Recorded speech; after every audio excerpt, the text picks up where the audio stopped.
I ain't even gonna lie, like old Aphrodite, or not old Aphrodite, old Arachne was just ridiculous. Old Arachne was ridiculous. All right, here we go. Ladies and gentlemen, welcome to episode 9 of the Across Your Bow podcast. I am sirvenomik. How's it going? With me today is Statik the Warmonger. Statik, what's up, bro? What is up, Venom? I am doing good tonight. I am feeling tired, but I am feeling good and awake at the same time, if that makes sense. What do you mean you're feeling tired? You were a half hour late for your show today. What the hell? I had no coffee today. I woke up and I literally just went into it. Speaking of shows, man, what's going on over in Statik the Warmonger land? So a huge milestone was hit, at least personally for me. We finally managed to break 5 digits on the channel views. We are at currently right now about 11,005 or 11,007 channel views, which is absolutely insane. There you go, man. I did not expect to have this much support from the community. It's awesome. The community, between like the raids, the hosts, the follows from everybody, it's insane. How much love the community throws around at each other. Yo, Statik, man, this is the best part about the World of Warships community is that if you're good and you talk on the streams, they will come and show up to your channel. So there you go. So guys, go check out Statik the Warmonger's channel. You guys can hit him up on his Twitter at Statik TWMR, and then Statik twitch.tv/Statik the Warmonger. You guys can see the information just below his beautiful face there, and I will also link it in the description below for you guys over on YouTube. But either way, so what have other than that, what have you been working on? Is there anything that you're grinding out on your stream or on your account or anything? So I ended up having that 308k damage Henry game, which was played as a request. I played one Essex game as a request. I free XP'd the midway, also as a partial request. Free XP'd the midway? I free XP'd the midway just because. Okay. I asked, should I do it, yes or no? And it was like 66% yes, 33% no. But it's all good, because I still got the doubloons to convert over more free XP whenever Russian battleships roll around. So I'm Russian battleships, you think they're actually going to come out? Oh yeah, I fully believe they would have enough paper concept designs to be able to make a full Russian line. He was judged for free XP in the midway. Did you play your midway with the 3-point captain? I did not play the midway with 3-point captain. I did not put myself through that. That is absolutely not happening. However, because I have the American Alexander Ovechkin, I moved him to my Salem. And then I have Halsey on my DM, so I moved my DM captain over to my midway, and my DM captain was a 19-pointer, so... Right on. Sounds like you had a pretty easy time on that game. I know I was watching because you had what was it, Fem and Radar X in that game as well. Dude, that was ridiculous. I loaded in. I know the right before the game started, I was like, and you know, every time I play a CV, it doesn't matter if I get the trash CV on the enemy team because I'm literally gonna just have a ridiculously stacked AA team on to face off against. Then my team's not really gonna have anything, and then go figure, what did they have? They had Radar X, they had Fem was playing a Minotaur. Fem and a Minotaur, and I forgot who. I think it was what, Nice Now 13 or I don't know. It was two of them. The third one was. I don't know. I was hanging out in both of the channels once I saw that pop up. But either way, here on the channel, we've been getting back into ships, and this is something that's going to lead us into one of the big reasons why I wanted to do the podcast today. Is we haven't been here for a month, and I was feeling very down about the game, and I'm very negative about the game. And I don't want to push that saltiness of a stream anymore, because I'm there for a long time, and I've gotten messages from it. God, man, you're just so salty about this game. You're so negative about World of Warships, and they're like, look, if you don't like it, just get off of the game. And so I took a break. It's been about a month. We went to TwitchCon. Then my grandmother passed away, and then I just really was not feeling coming back to be a productive member of the community and a positive influence on the community. So I decided to, since that's not the image that I want to project here on the show here at twitch.tv/sirvenomik, I decided to just wash my hands of it. Then the Anaheim happened. I was not able to make it because it was just the timing was bad on paydays. You guys all know how it is. But unfortunately, I was not able to make it. But they did a announcement and a presentation from Sub Octavia, and it absolutely renewed my vigor for this game.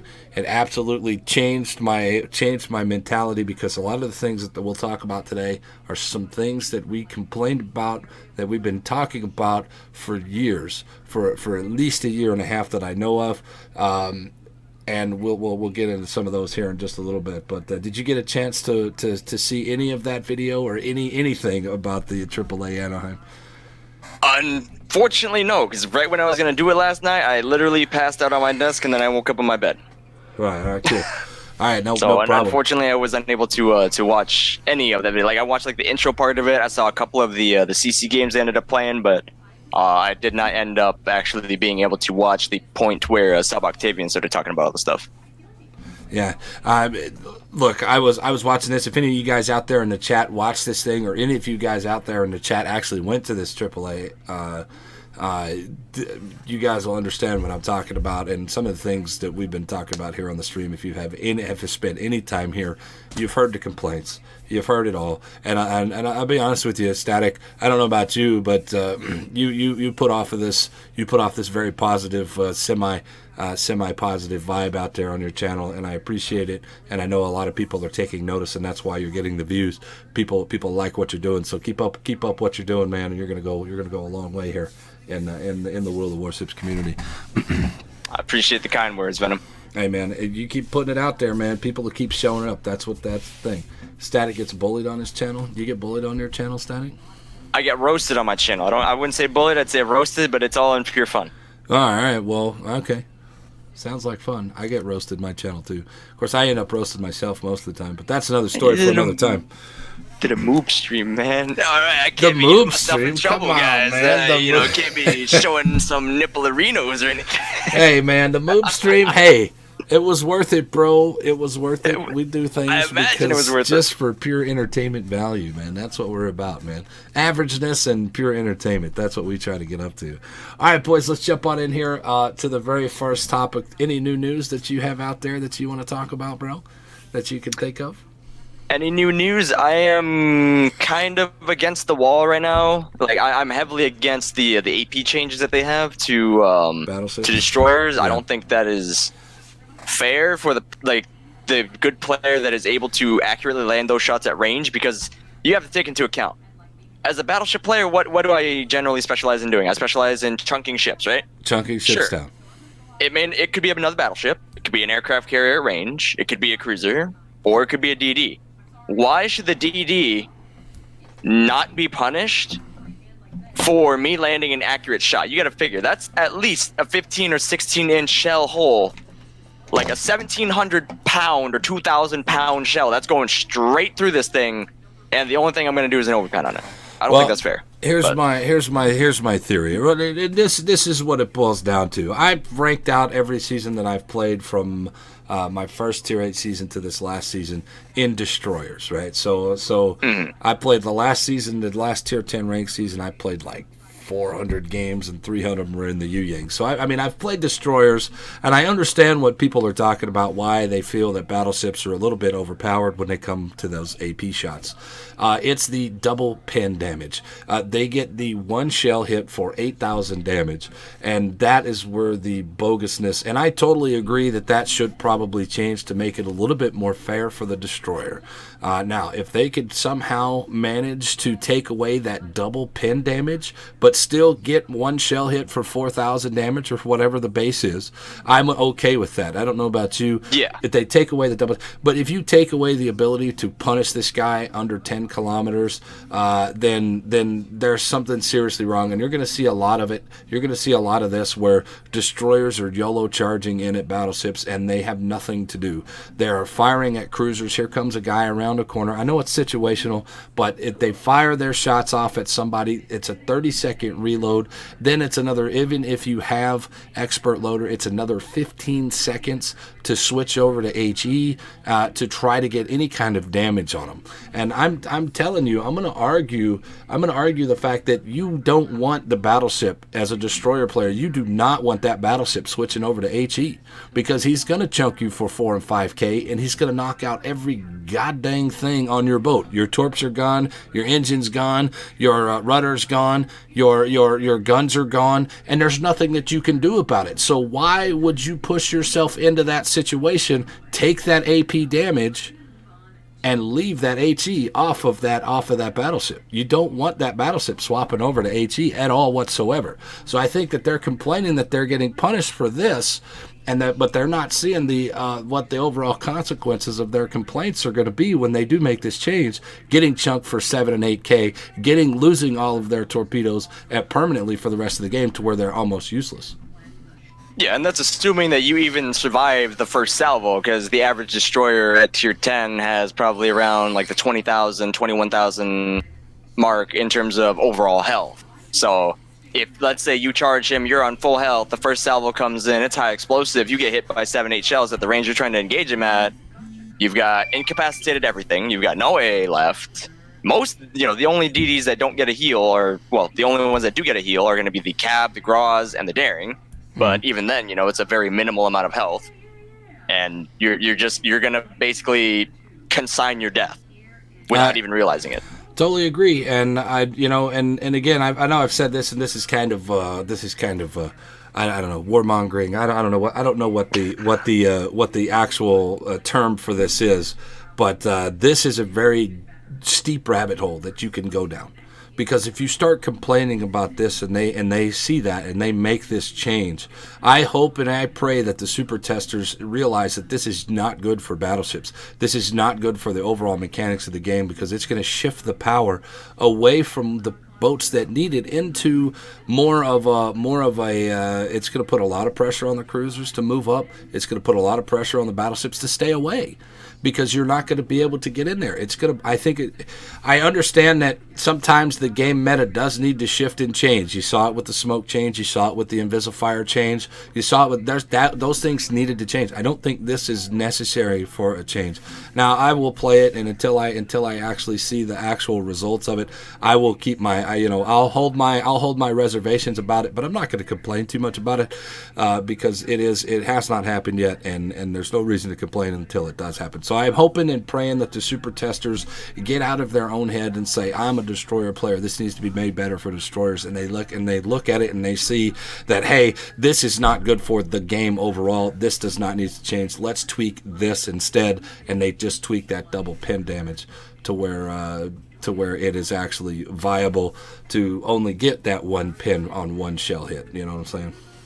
Yeah, because that's definitely, it's a coding side issue on Wargaming's end, where basically how they have it so that shells interact with ships is causing the double pen. If they could find out and isolate that issue, they could keep the full pen on destroyers, because we know exactly what's happening. We know exactly where it is. If you hit a guy in the bow, and it will penetrate, it will show the very first. If it overpins the bow and then goes into a citadel, you still get citadel damage. So I've seen shells from one shell hits in battleships versus cruisers where I hit one overpin for 8, 9, 10,000 damage. You've seen it. You've been there. That's the way the mechanics of the game work. It will continue to count damage as it plows through that ship.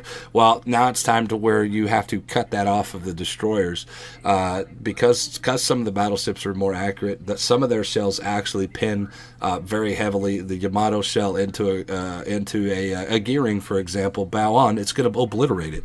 It's going to absolutely smash through. It's going to cause 15, 16,000 damage. And I can explain actually why the pen happens. Basically, if you aim low enough, basically the shell is going through the entire length of the destroyer. There is multiple sections of plating within that destroyer in that vacant space that are going to arm the shell because it's already gone through one point. The thing is, if the shell, for example, comes in and hits like just above the waterline, it'll arm because technically it's exiting the ship underneath it, under the keel, and the shell arms because it's hitting the water. That's what's causing the full pen.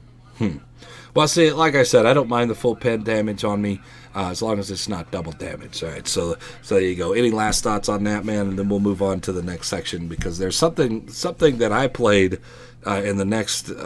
Anything else on that, real quick, before I move on? No, but I am about to send you 2 screenshots right here. This is something dirty that I ended up doing, but this is a classic example of being I'm not going to be rewarded. Able to see it. This is an example of being rewarded for making that type of a skilled shot. Right. Well, So the first shot right there is on. It's a Grozavoy, tier 10 Russian torque. Link it into the chat because I'm not going to be able to see it right now because I have you up on Discord. Want to link it in the chat? All right, so I'm going to drop two image links right here, guys. So the first one right there, that is the shell grouping that I got on this poor Grozavoy at about, I think it's like 11 point, it's like almost 12 kilometers away. Yeah. So that's the first one right there. You can see how tight the dispersion is, and now this is the second shot right here. But this is being rewarded for making that type of a shot. You had 3 regular pins and 3 overpins. You hit that guy with six shells. Six shells. You should be rewarded for hitting for 6 shells. You should get those pins. I'm all in fairness. If he hit that guy for 6 damn shells, I'm okay with him taking that much damage. But if you hit for 1 shell and did 9 grand, that's a little much. And you will agree with that. Okay, cool. All right, so let's move on to the next section. The Yu Yang, a boat that I played a whole lot in this last rank season. They're nerfing the guns on the Yu Yang, and I don't understand why. It's not that strong. The Kebab and the Grozavoy and the Haragumo absolutely obliterate this thing.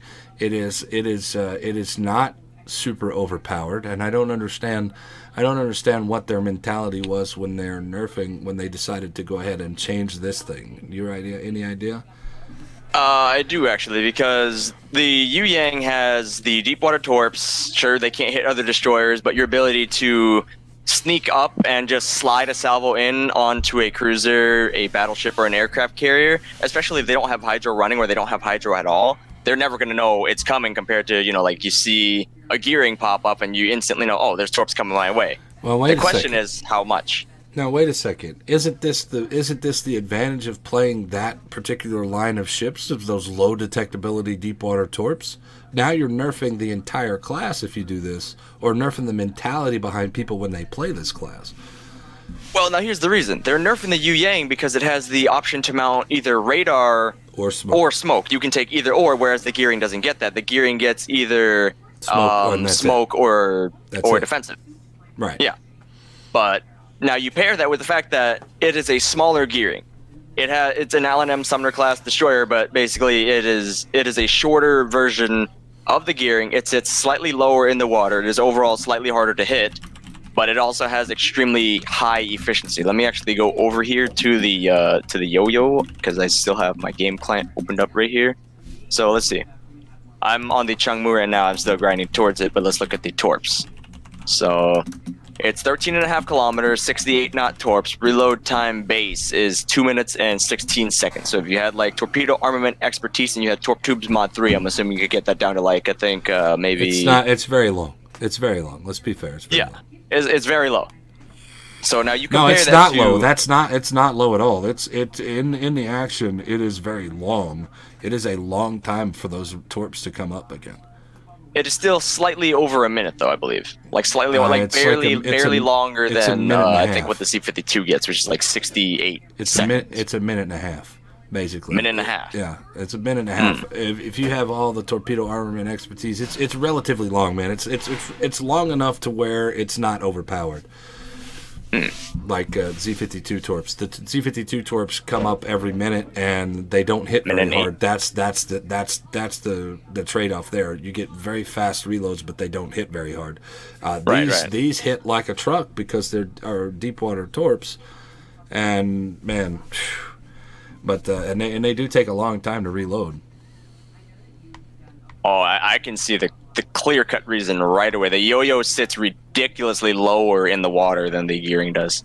Mm-hmm. That is part of the reason why. And plus, you carry the same firepower as the gearing. You still have 6 of the American dual-purpose this is 127 millimeter twin mount. Right. 5-inch guns. Yeah. The average guns.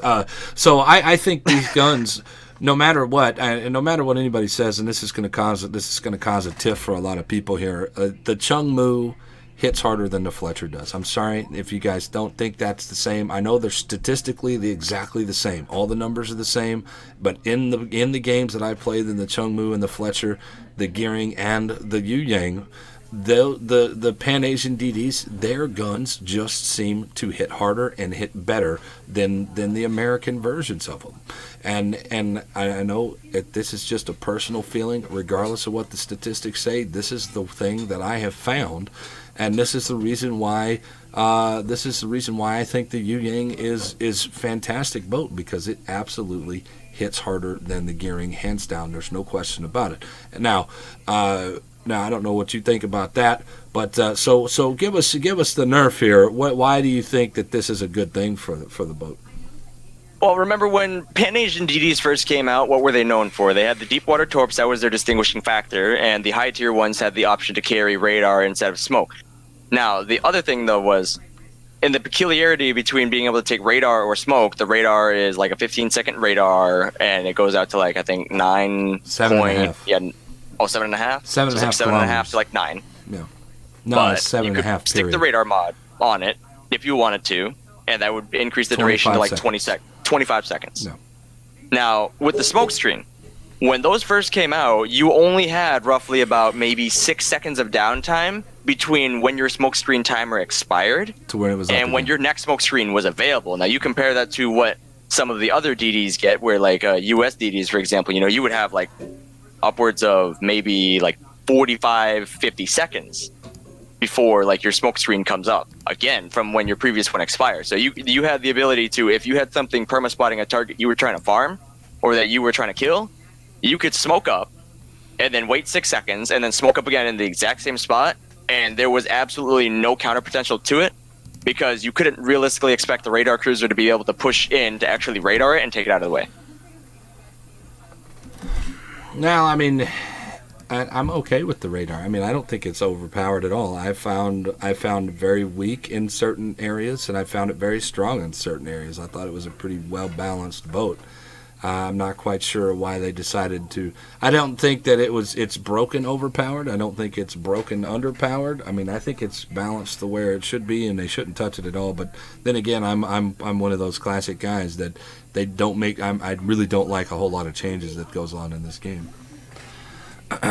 Right. Because if anything, I can pull up like just straight numbers. I don't want to bore anybody, but I could pull up just straight numbers to show like why it's getting nerfed. So I'm going to pull up 2 different instances right here Sure, go for it, man. Take your time. Of WoW's numbers. So let me open up the first one right here, and then let me open up the second tab right here, and we'll do one, and we'll do a side-by-side comparison of the gearing and the yo-yo. So let me look up the gearing right here.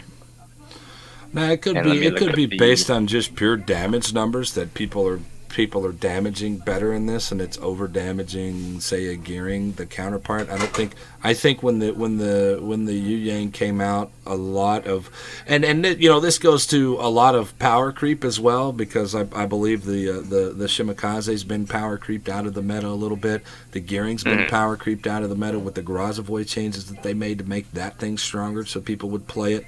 The kebab is still the kebab. The daring now is a ridiculous thing. So you nerf the Yu Yang, then you have the daring, which does exactly the same thing as the Yu Yang does, but even better guns, and that just absolutely smash other destroyers.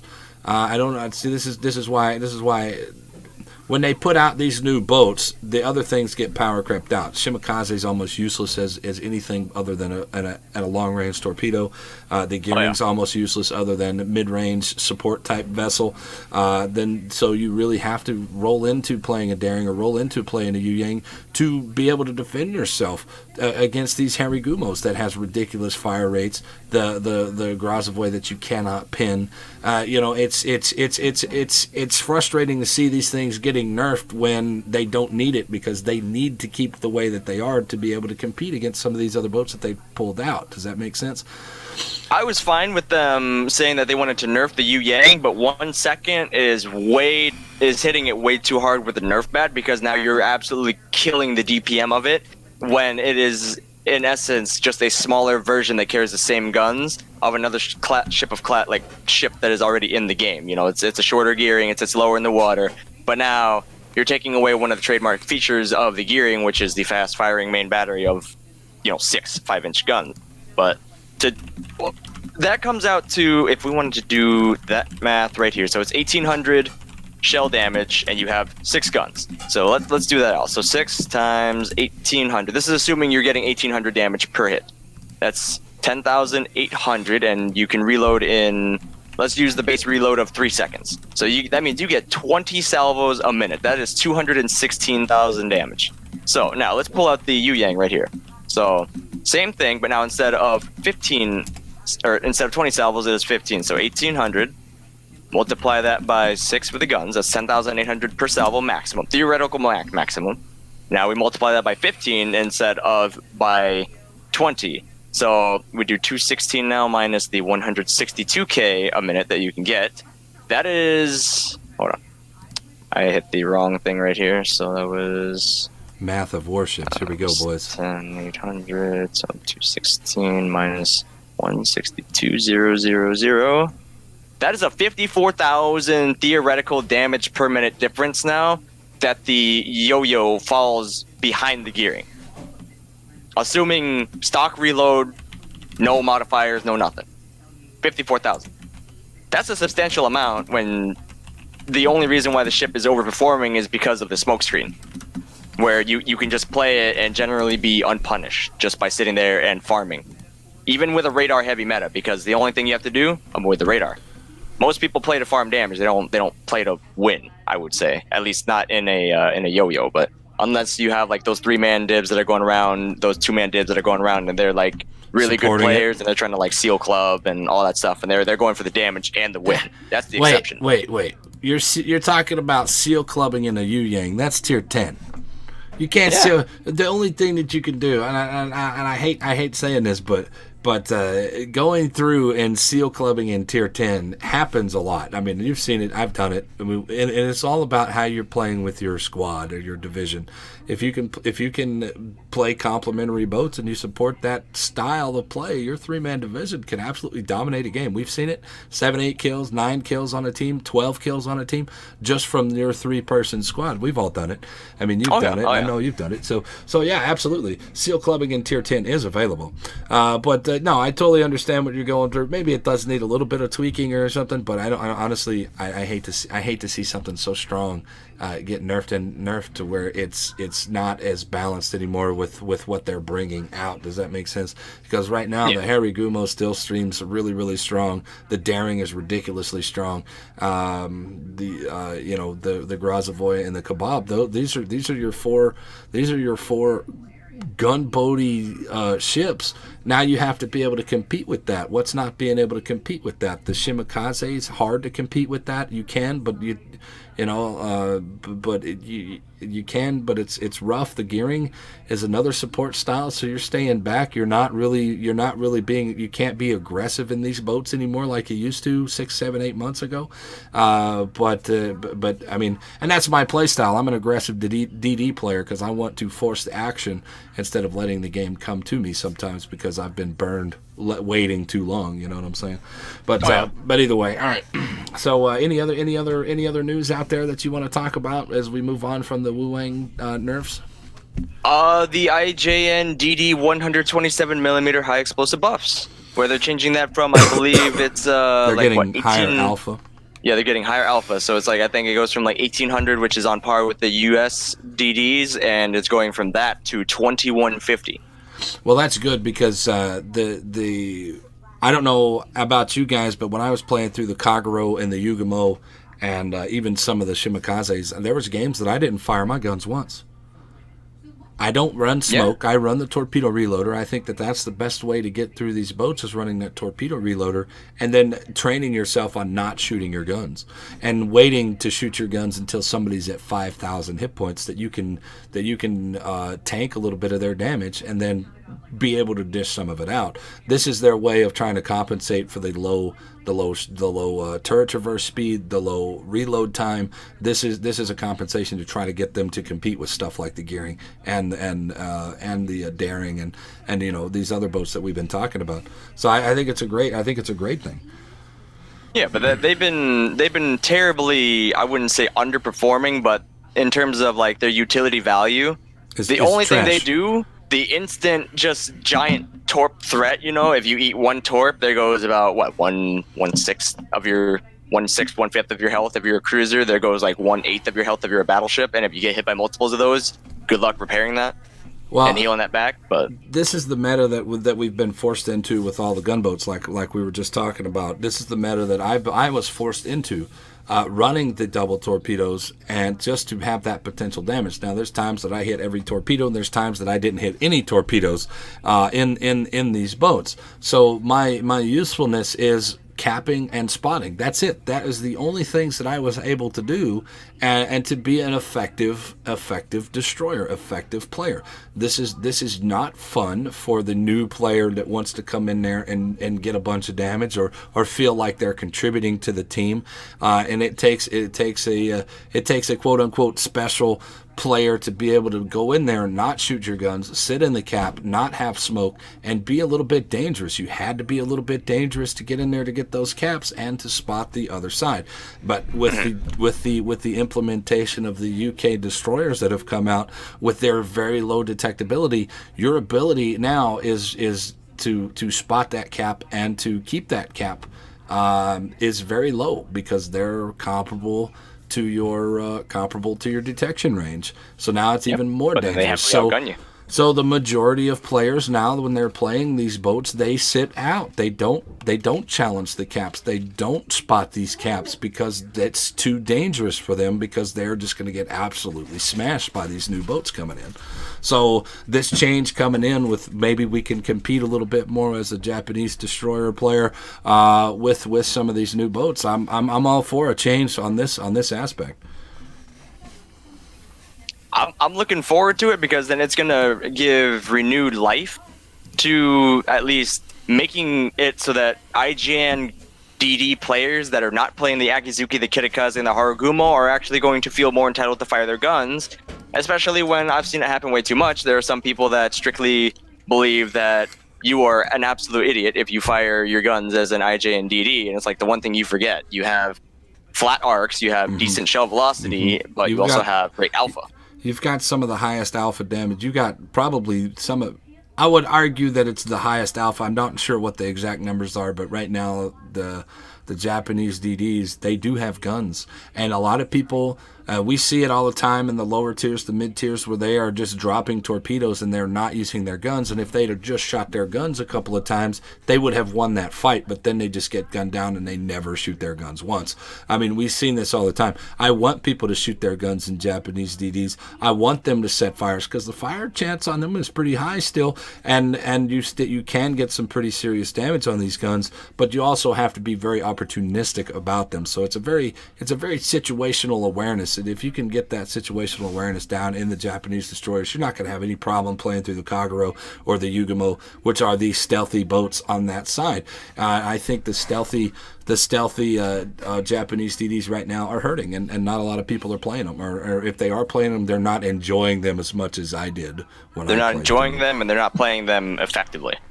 I think effective play is something as well, and I guess this goes back to the mentality of the entire community that I try to push as well on mine. Is you don't have to do a whole lot of damage to be effective for your team. You don't have to get 8 kills a game to be effective. You don't have to have 100,000 damage. If you spot a cruiser and you miss your torpedoes and he has to turn broadside and a battleship's waxing, you've done your job. That is something that you can say, hey, I've done my job here. I had many games I was not on top of the board at all. I was in the middle of the pack because what was I doing? I was capping, I was spotting, I was doing area deniability torpedoes through caps to forcing people to turn sideways, playing into the rest of my squad and playing close to my squad and playing off of what they're able to do. And setting them up as a support style boat. And a lot of people don't get that. A lot of people see the way that you only had a 900 experience. It's like, but we won by this much. You know what I'm saying? Because sometimes I play DD and it's like, oh, well, why did you only have like 900 or 1200 or 1300 XP as a DD, but I'm over here at like 2K base with a battleship? It's like, well, who do you think was the reason why you were able to get the damage? If I wasn't there to spot, you wouldn't be able to make those shots. That's right. And a lot of people have this misconception that you need to do damage to win games. No, you don't. You just need to have more points at the end of the game than they do. or force action when they're not ready for it, or flank somebody and spot, or drop a torpedo so that they have to make a choice. They're either going to take these torpedoes or they're going to turn out. So you don't have to hit every torpedo. So there's a lot of mentality that a lot of the newer players coming in, and even some of the veterans that I've seen and that I've played with, are like, oh man, this sucks. I'm not doing any damage. And I'm like, wait a second, I'm not doing any damage either. I have 8,000 damage.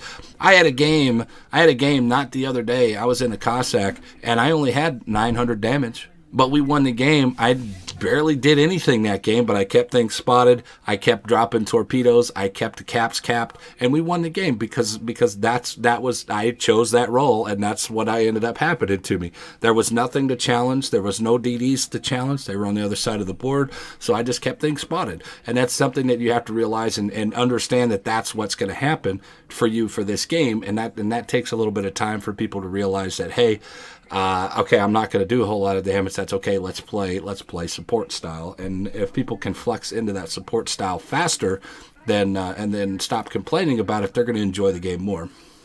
Oh yeah. Because it doesn't matter how much damage you have, because you can have 300,000 damage and still lose the game. Am I right? Oh yeah. It's happened. It's happened. I did it earlier. I know, that's why I said it. So anyway, you can do that as well. So all right, moving on. Anything else, man? Any other news that you want to talk about? I know we've got a lot of news coming up, but there's also some more things that I want to talk about coming up here in just a little bit. Guys, check out Static the Warmonger over on his Twitch channel, twitch.tv/Static the Warmonger, or you can follow him over on Twitter @Static. What's the rest of it? I can't read it. TWMR. TWMR. There we go. Static TWMR. You guys can hit me up here. If you guys are here on Twitch, then hey, how's it going? Thank you for coming into the podcast. And if you guys are over on YouTube, it's twitch.tv/sirvenomik right there.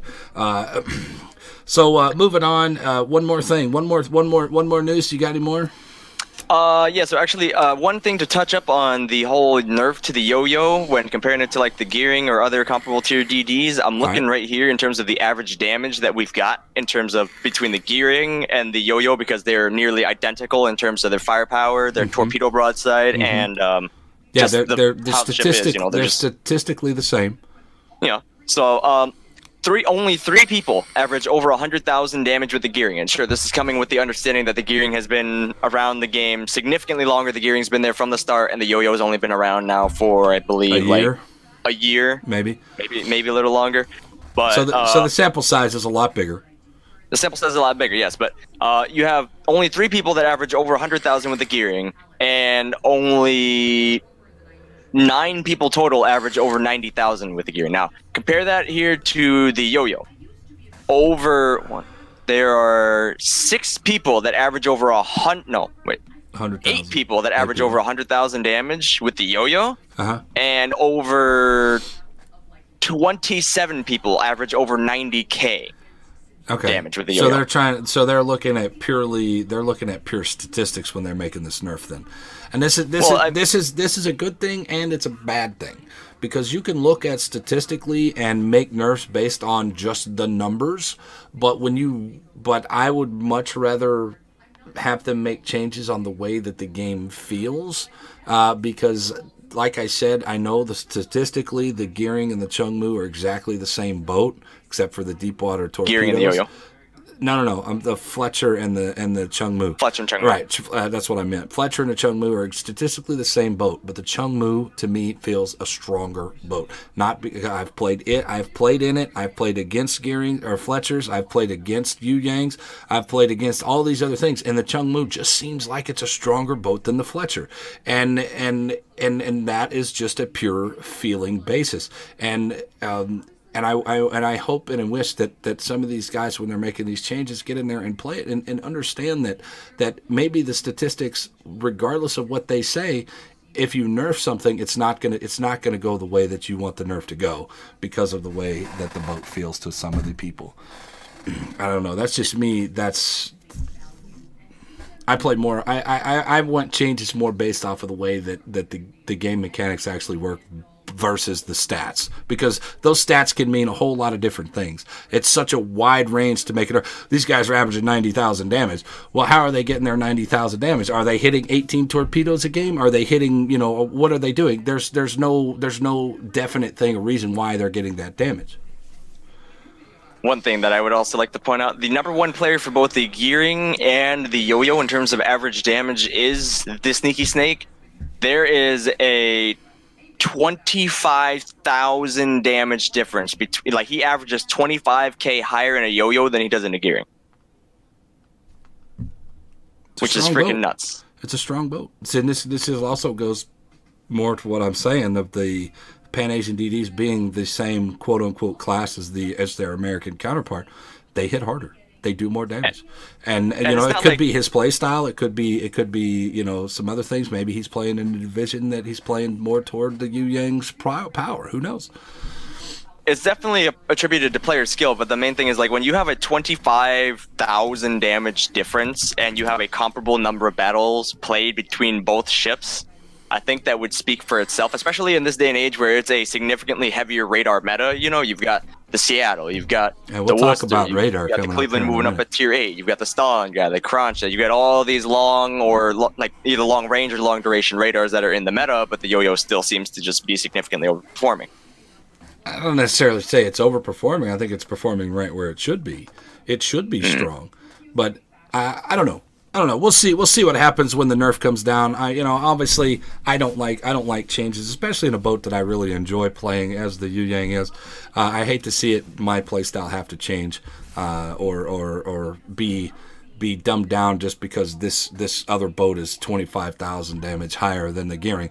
I'd hate to see that, because you break that boat if you lower whatever, if you make changes? Do you break that play style that we've grown accustomed to, and then make it weaker versus the other boats that have been coming in that really smash? Because they've done the Harigumo is a gunboat, the Daring is a gunboat.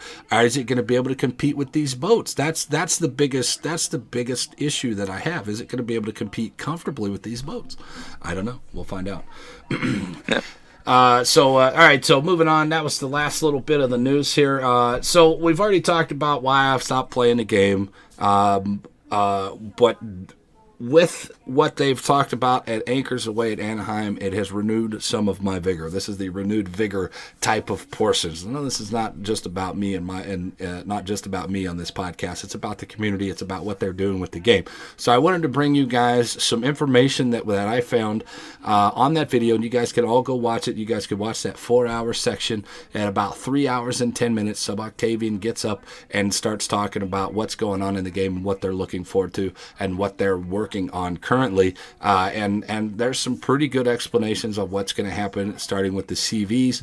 The CV rework is coming up. They're in their second rounds. They're changing these things to make it less arcadey and more of a skill-based thing. So I was really happy to hear about that. Did you play any of the CVs, the first round or second round of the CV rework?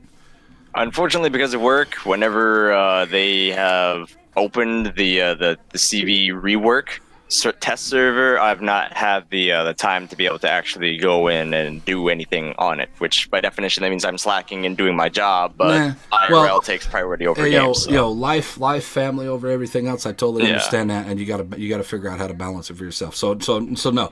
CV rework, I did not play any of it. I was accepted into the beta, but then TwitchCon was happening, so I just kind of really just said, nope, I'm just gonna relax and I'm gonna go play whatever I want to until TwitchCon, and then we come back. But I was watching people. I was asking questions. There was people that I did know that were playing the CVs, and I was asking them to do particular things for me just to test that out. And one of these was rockets versus everything else other than destroyers, and the fire chance was minimal, which I think is fantastic because there's already too many fires in the game as it is for battleships or for cruisers or for anything. And the rockets on the battleships were not doing what I thought that they were going to do, putting so many dots on. They were also talking about some of the changes here.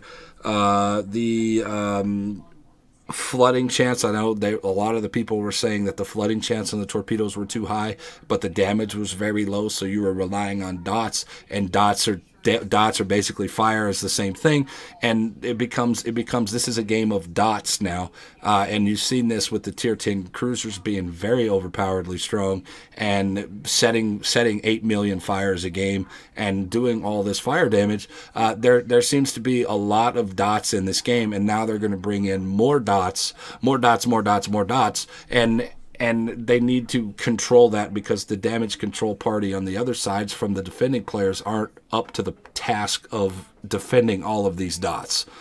Or it's not strong enough, it's not good enough to take out all of these dots that they're bringing in. So that was the biggest concern of mine, and they did go through and address this. And I know a lot of the people, some of the super testers I've talked to about it, I was like, well, this is my opinion.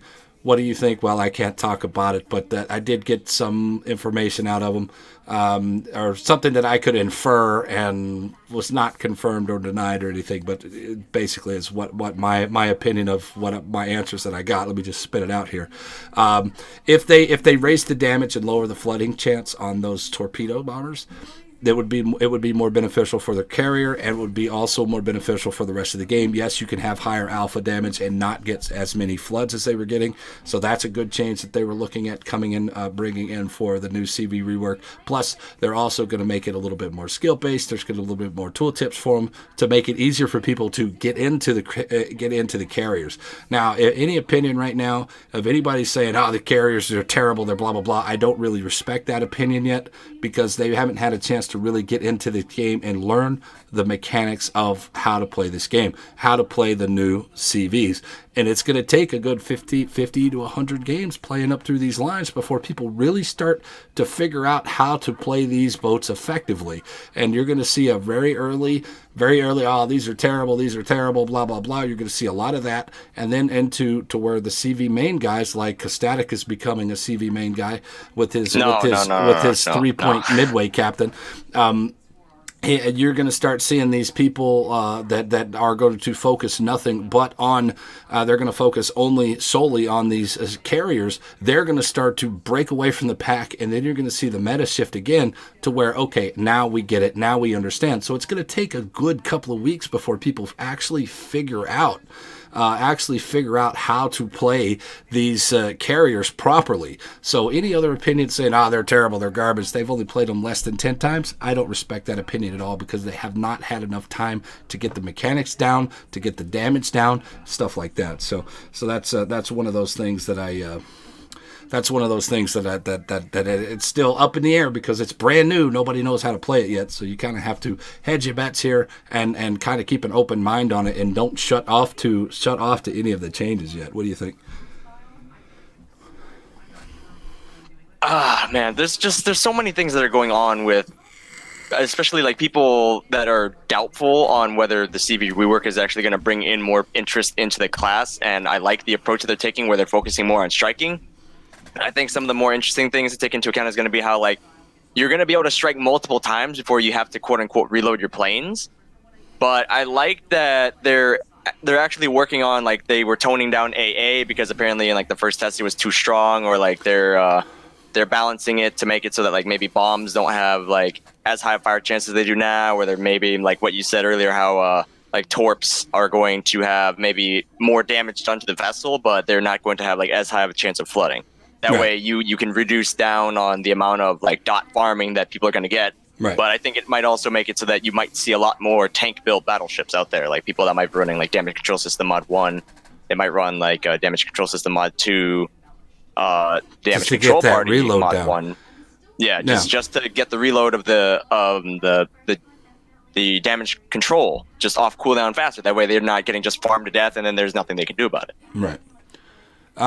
Now, I know these guys are all going on in the chat, and this is kind of a prize, and I usually don't like to take comments from the chat while we're going, but I'm going to go ahead and do this one anyway. They're talking about AA here in the chat, and Mustang Man brings up the point of AA in part 1 was too weak, and in part 2 was too strong. A single ship could destroy all the planes. Now, we have to figure out the balance on that still with the way that the new AA rework is coming in. I'm not sure. Was the new AA rework in the first and second part, or was it just in the second part where you could shift your AA from one side of the boat to the other? I don't know. I did not play it. It was both of them. Okay. So then the next question is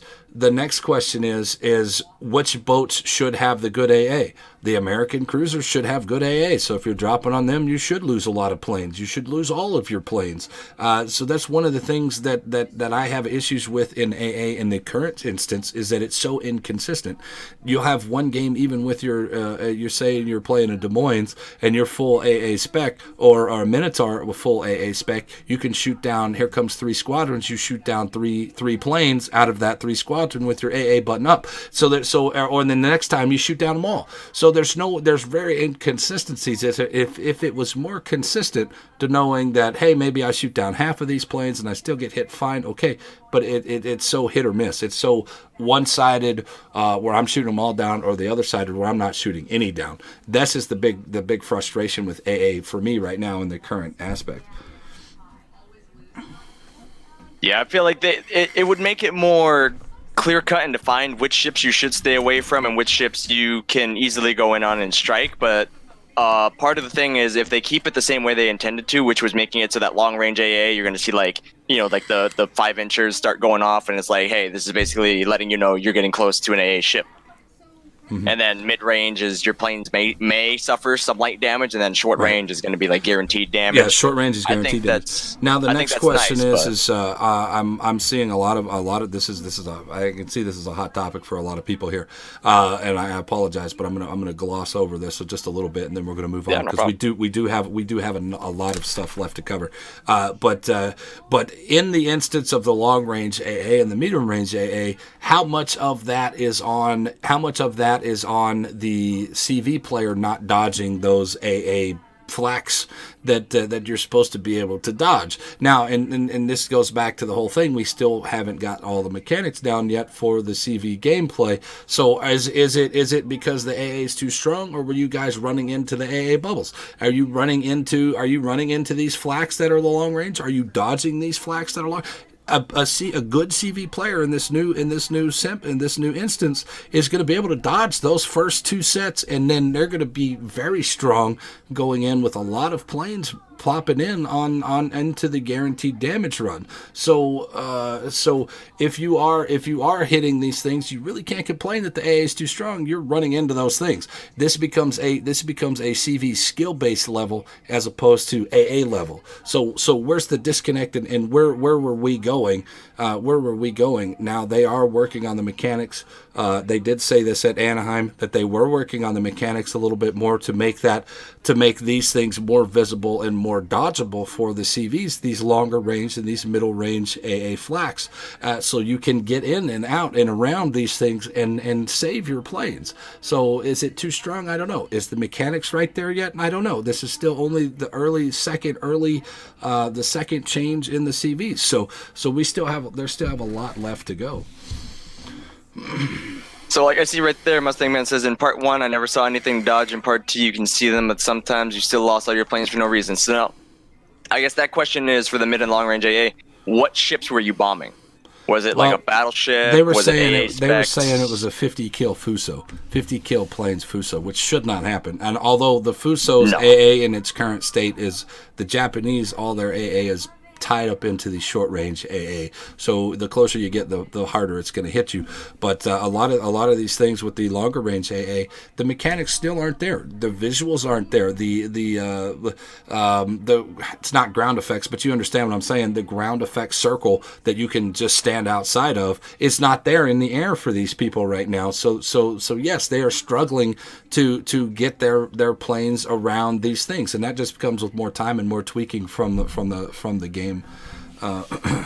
from the game. So and until they do it, it's not going to be perfect. And even when they release it, it's not going to be perfect, and it's going to be a little bit overbalanced. And then they got to look at numbers, and they got to look at how it feels, and then they're going to have to adjust it up high or down low. So there you go. All right, moving on to any more thoughts on that real quick before we move on? They've still definitely got a lot of work to work on in terms of like the dive bomber physics, where you could drop like not even 100 feet above a ship in terms of like the aerial view of how high up you really are in the air, and then just being able to just pull out, and you wouldn't lose any planes from like excessive like G-forces or from just crashing into the ocean. And then of course they're gonna have to tweak it where they're either gonna have to reduce AA slightly for ships that didn't have that strong of AA historically, or they're going to have to modify plane health to make it more smooth but not imbalanced. Basically make it fair so that you're going to lose planes, but you're not going to lose as many planes as you are in the current test iteration. See that goes back to what I would like to see in the current iteration of a balance. If I'm going to get 10 kills this time, why shouldn't I get 10 kills next time he comes through? But there's a whole lot of factors that demon that as well. All right, so moving on into the next thing, guys. If the new CVs reworks are coming in, it's gonna happen no matter if you like it or not. So if you are a CV player and you don't want to play CVs anymore, they're gonna offer you refunds, refund options. The premium ships, you can get refunds on all of them to doubloon value. You're gonna get those monies. Like if you get an Enterprise and you want it back, you're gonna get the doubloon, the equal doubloon value for what you paid for cash back into the game. And then your tree ships, you're gonna be able to get credits and free XP. I'm assuming the credits for the boat and then free XP for whatever experience that's on there. I'm not sure how it's going to work. But if you do say you want to get rid of a Ranger, you want to sell the Ranger, you have to sell Midway, you have to sell Essex, you have to sell all these other boats before you can get rid of that Ranger to get those credits. So if you want to do it, if you want to do that, you'll have to get rid of all these other boats as well. That was a big thing that they said on the AAA at Anaheim. What's your thoughts on these refunding carriers? I mean, it doesn't bother me at all because I don't really play too many carriers. So I think that's fair because no matter what somebody does, there's always going to be that one person that doesn't like it, and there's always going to be that one person that doesn't want it to go through, but then they're going to have to deal with it. So I think it's kind of nice that they're at least giving you the option where, if you don't like the way this turns out, we'll give you a refund on it, regardless of whether you play the ship class or not, or whether you did it in the past and you didn't like it and you want like all your XP back. I think that's fine. I think it's fine. I think it's okay. I know when they did the Kudasov in Belfast, they gave full refunds. I believe it was full cash refunds as well. I'm not sure. I think that they want to get away from giving away money, but doubloons are something that are easy for them to do, and it's a nice, easy fix because you can always use those doubloons on something else in the game, and it keeps the money in the game instead of going off and spending it on EVE Online or whatever. So I totally understand why they're doing doubloons. Does it bother me? No. Am I going to continue to play the game? Yes. Is it going to break the game? No. It doesn't break the game having these doubloons in the market. So there it is. And they also said something about for you people. I have 100 million credits sitting in my stash right now. There's people with billions and billions. Billions and billions of credits out there that they are currently looking at some more things to do with your credits other than just sitting on them and doing reloads or whatever. They are looking at more. Things as well. Going in. Just to give you an idea of how many credits I have, I bought the Midway earlier, fully spec'd out, all premium consumables and modules and everything, and I'm still sitting on a hefty 921.2 million credits. See, there you go. I mean, for people like us that we really have nothing left to grind. I mean, we've grinded everything we wanted to, or maybe we're on another grind. We have all these credits just stacked up. They have all these credits stacked up. So they're looking at trying to do something. They don't have any idea. I want them. This is what I want them to do with the credits. Let me buy flags, please. Let me buy debt flags. I'm not talking about economy flags. I don't want to buy economy flags, but let me buy debt flags, dude. let me buy dead flags. I want dead flags so I can not ever detonate ever again. You know what I mean? I'm sitting on 200 dead flags, which is not enough. I want at least 600 or 700 before the next rank season or next clan battle season, that whenever it comes out, so I can guarantee that I'm not going to detonate.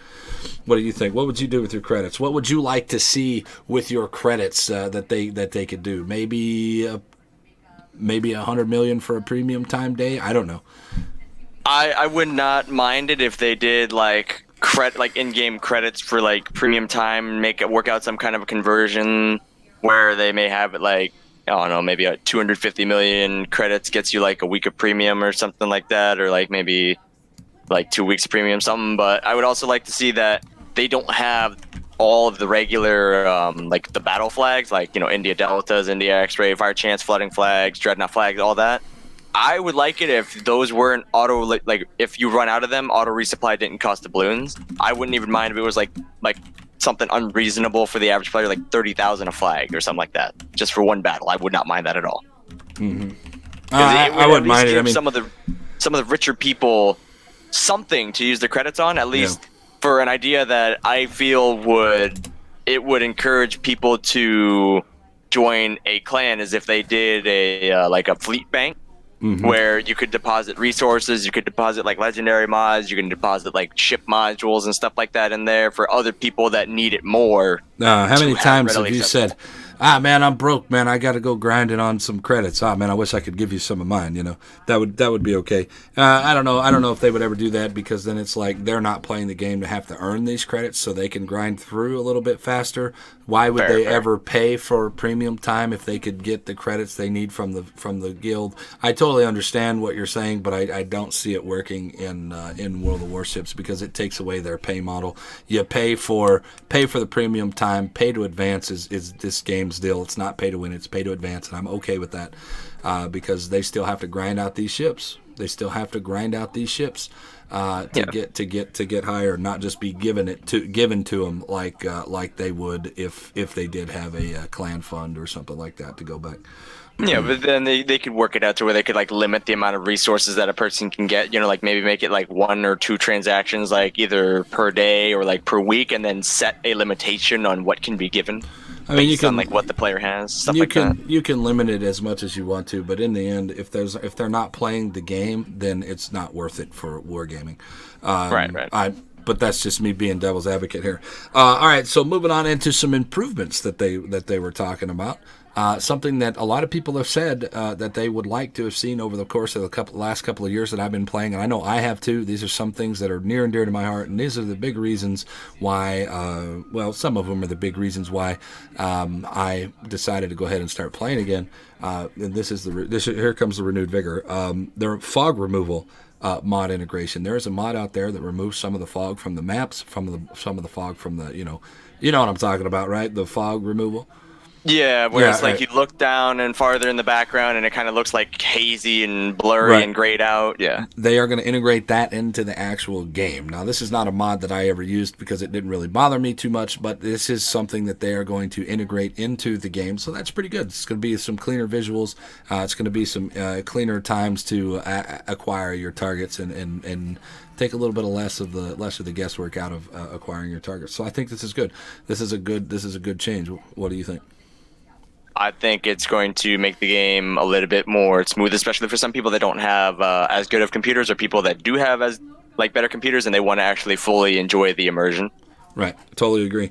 Guys, if you guys have any questions, comments, or concerns, type out there at sirvenomik or at Static the Warmonger, and we will address these comments toward the end of the show. I do have a couple of comments that I would like to address later on, so if you guys would like to do it, we don't usually address questions during the podcast because it slows down the podcast, but we will address them toward the end of the channel, or end of the podcast. All right, moving on into Shell Tracer's visibility on various maps. Now, this is something that I have been complaining about. How many times are you sitting down at A and you're shooting up into C on neighbors and you cannot see your AP shells going into people because of the way the coloring and the white shells? Now, Now this Too isn't often. too often, right? And there's other maps on there. There's several other maps out there that do have this issue as well.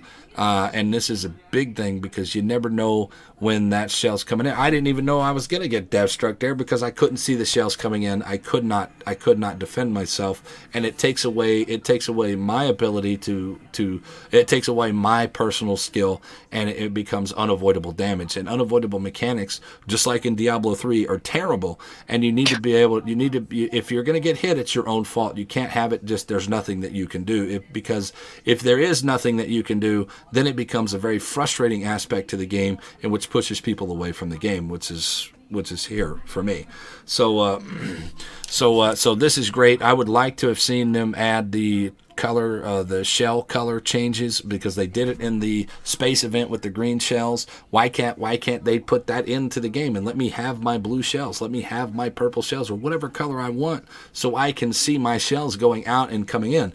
This is a start to it. I was not quite the answer that I had in mind for it, but being able to see the shell tracers coming in at you and your shells going out, now you know where you can adjust from. Now you know how far you've shot, and now you can defend yourself a little bit better and maybe survive a little bit longer. I think this is a great thing. What do you think? Yeah, I think it's going to be nice, especially for people that are actively trying to learn some of the game mechanics, where like they understand if they're spotted, something's looking at them, and like they see, like, for example, they have priority target or incoming fire alert. It lets them know that shells are incoming. That way now when they look around, they're like, oh shit, something's coming in at me, and then they actually have time to be able to to dodge it, instead of just sitting there being like, where's it coming from, and then gone. There you go. It can only help the game. This cannot hurt the game at all.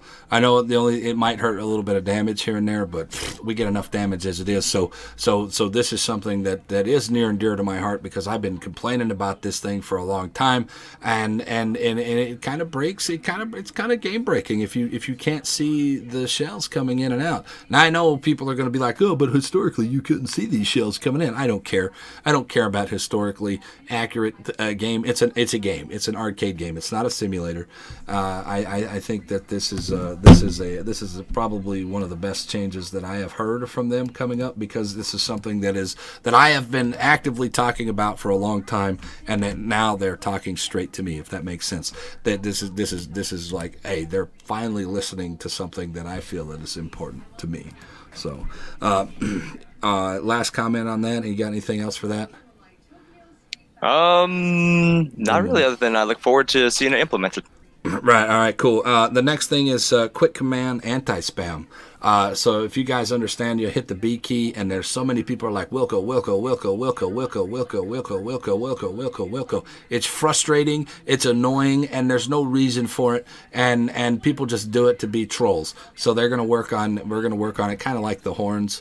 I guess you can only throw so many commands. Like if you hit F3, spam F3 on a guy, you can only do it so many times, and then they're going to knock it off, and then you have to wait for a cooldown time before you can spam it again, which is fine. I totally agree with it. It's annoying to see that. What do you think? Some of the people that do that, and they just the spam bots, they do it, but they do it in a manner that avoids the spam protection. So it's not like they do it like 1, 2, 3 like that. They go like 1, and then they wait like 2 or 3 seconds, and they go 2. And they wait like 3 seconds, and they go 3, and then like it just keeps the continuous spam, but in an interval where the system is not detecting that as being instant spam. That's what allows that to be done. So I think it would be nice if they limit it down to where you can only do like, let's say like what I do it on stream all the time. I hit, because I don't have the ability to actually press the keyboard button. I have to actually hit the function key to do that. I press B, and then it brings up the entire commands list in a giant circle or oval, whatever you want to call it. Circle. And I just kind of drag my mouse to it, and I go 1, 2, 3 in quick succession like that, and then it just locks you up for like 20 seconds. Right. That's fine. I mean, I've done it. I spam F3 all the time. You need to shoot this guy. This guy's important to shoot right now because he's on the board, like with DDs or cruisers that are broadside. Spam, spam, spam. And so, I mean, there's a good point to it. Hey, I'm going over here. Okay, Wilco. Or somebody who's chat banned or something like that. This is their only way to communicate. So I totally get it. I totally get it, and I totally agree with it. It does get annoying, especially when there's nothing going on and they're spamming all the swear words or whatever that you can spam for negativity on that game. Moving on to balance changes that they said. Battleship AP versus destroyers coming up in 7.11. This is this is going to hurt. This is going to hurt the battleship meta, and you're going to push the meta back. I think when this thing does actually happen, it's going to set the battleships even further away, because now they have no reason to go in because they can't defend themselves versus destroyers. That's all I'm going to say about it, because we talked about it at the top of the show. What do you got?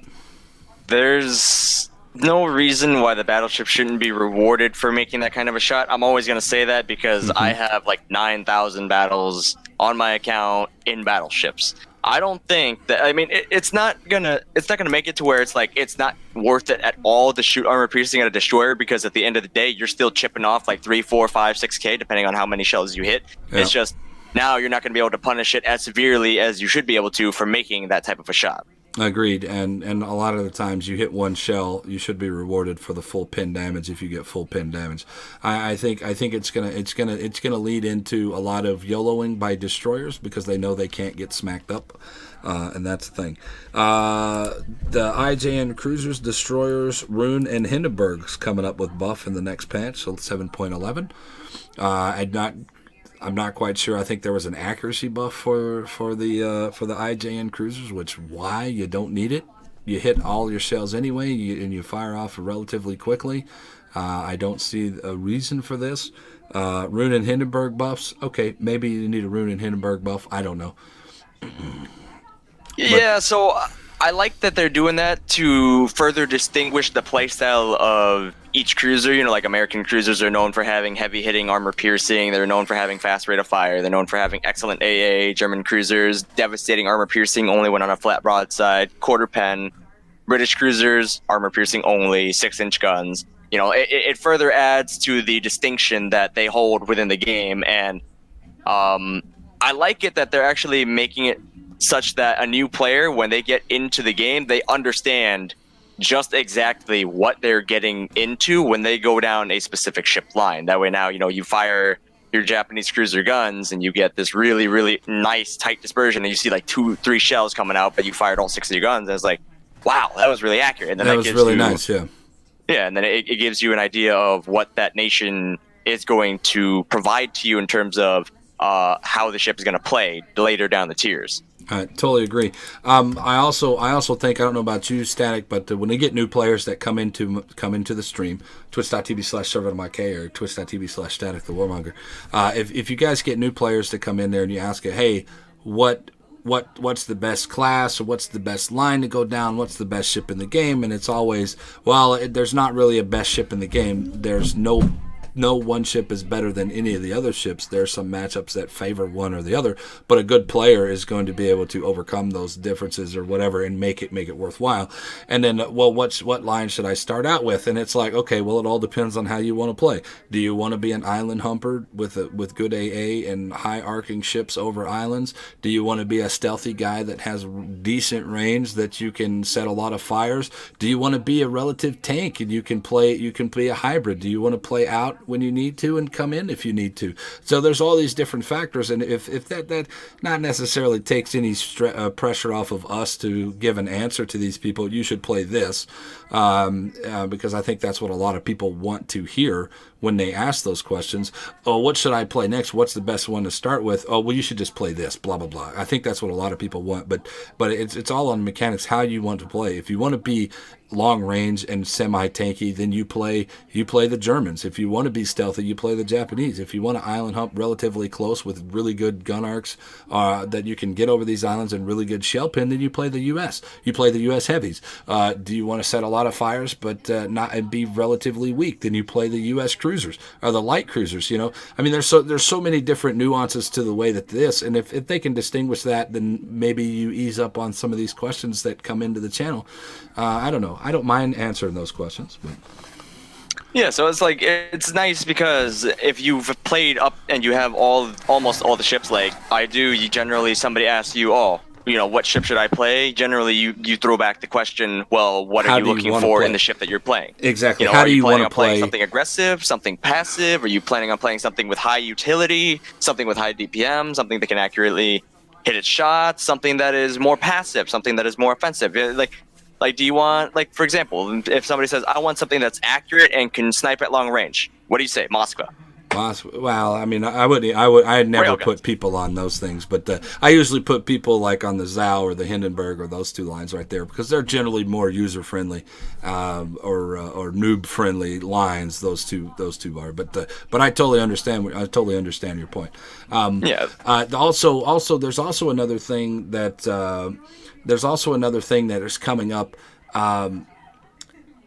That I've always said that a lot of people disagree with me is that all the cruisers play generally the same up until Tier 5. Tier 5 is when the game changes. Tier 5 with you can be the Svetlana to the Kirov is totally different. The Kuma to the Furry Taco at Tier 5 is totally different. The Phoenix to the Omaha is exactly the same. They're both terrible. The Königsberger, all these boats at Tier 4 going into Tier 5 are completely different play style. You get these general cruiser play at 1 through 4, and then when you hit Tier 5, then you start seeing the differences between the lines. So I usually play a couple of different lines up to Tier 5, then start playing at Tier 5, play each of those boats at Tier 5, and then figure out which one that you enjoyed more. If you need help playing with play styles, come back and let me know, and I will totally help you with play styles. How my mentality when I go into this boat, then that's what I want to help people with, their mentality when they go into the boats, other than play this line because this is this. Generally, a good recommendation that you can give for a beginner player: just play U.S. cruisers and then choose whether you want to go up the lights for the faster rate of fire, or whether you want to go up for the heavies for the harder hitting armor piercing with the main battery. Because if you can master playing an all-gun cruiser that has no torpedoes, you're golden for being able to easily merge in and learn a new ship line because you already understand the basics of what you should be doing. The only thing now is you're just adjusting to the either ships that have like quarter pen on their high explosive or ships that have ridiculously high HE alpha. Just do not play British cruisers first. You will screw yourself in the long run. I tend to steer people away from the British cruisers because there is a little bit more skill based involved in that line more than any other line in the cruiser section. So I tend to tell them not to play those first. And some people play them first and they get very frustrated. Then they come back and I'm like, I just don't like these boats. And I'm like, how can you not like Tier 6? Tier 6 going from Tier 5 to Tier 6 is 100% more damage, and then or 100% more potential damage because you double your guns, and then you get 50% more at 7, and then you have the lull at Tier 8 where the Edinburgh is, or the Edinburgh, and then 9 and 10 are just phenomenal. So I tend to steer people away from that. I usually tell people start with the German cruisers or start with the Japanese cruisers because they seem to be the most consistent throughout the lines. There's not too many changes in play styles from Tier 5 to Tier 10. It's relatively similar both from Tier 5 all the way through Tier 10, especially on the German cruisers. But the some of the other cruisers out there, you go and you play this one particular style, and then it immediately shifts to a different play style for this one particular boat, and then back to another play style when you hit Tier 8 or something like that. There's a lot of those in there that I steer people away from until they get more of a mental grasp on the game. But anyway, last comment, and then we'll move on. Yeah, it's nice that you can steer people towards a line or away from a line, but at the end of the day, still stay away from British cruisers. Learn those last. Those are special. Those are ultra squishy with a print and a vape. There you go. Now the problem, if you play and you start off with a vape, and the moment you get you pop out in front of something and you go, I'm in danger, and then you vape out. There is going to be experienced players that are going to be like, that smoke screen doesn't protect you because I know how to smoke shoot. Exactly. And then what happens? Now your squishy 100mm broadside is just right here, and now you're gone. Now you're gone, and there's nothing you can do, and you hate that boat. And a lot of people found that out with the Emerald. The Emerald is not a terrible boat, but it is very weak versus everything else at Tier 5. And but either way, let's move on to the next one. A change that has been canceled. Something that they tried to work out, but it did not work the way that they wanted it to. Was the no damage pin change? They were going to say there's no more you're getting full pins for no damage. That did not work. So you're still going to get full pins for no damage. The only thing that they did like it on was the torpedoes. The torpedo casings, I guess. So you're still going to be able to get damage on those torpedoes. So I don't know. They said the damage was not quite what they wanted. So they stopped that change, and they're going to rework that change completely. So thoughts on that one?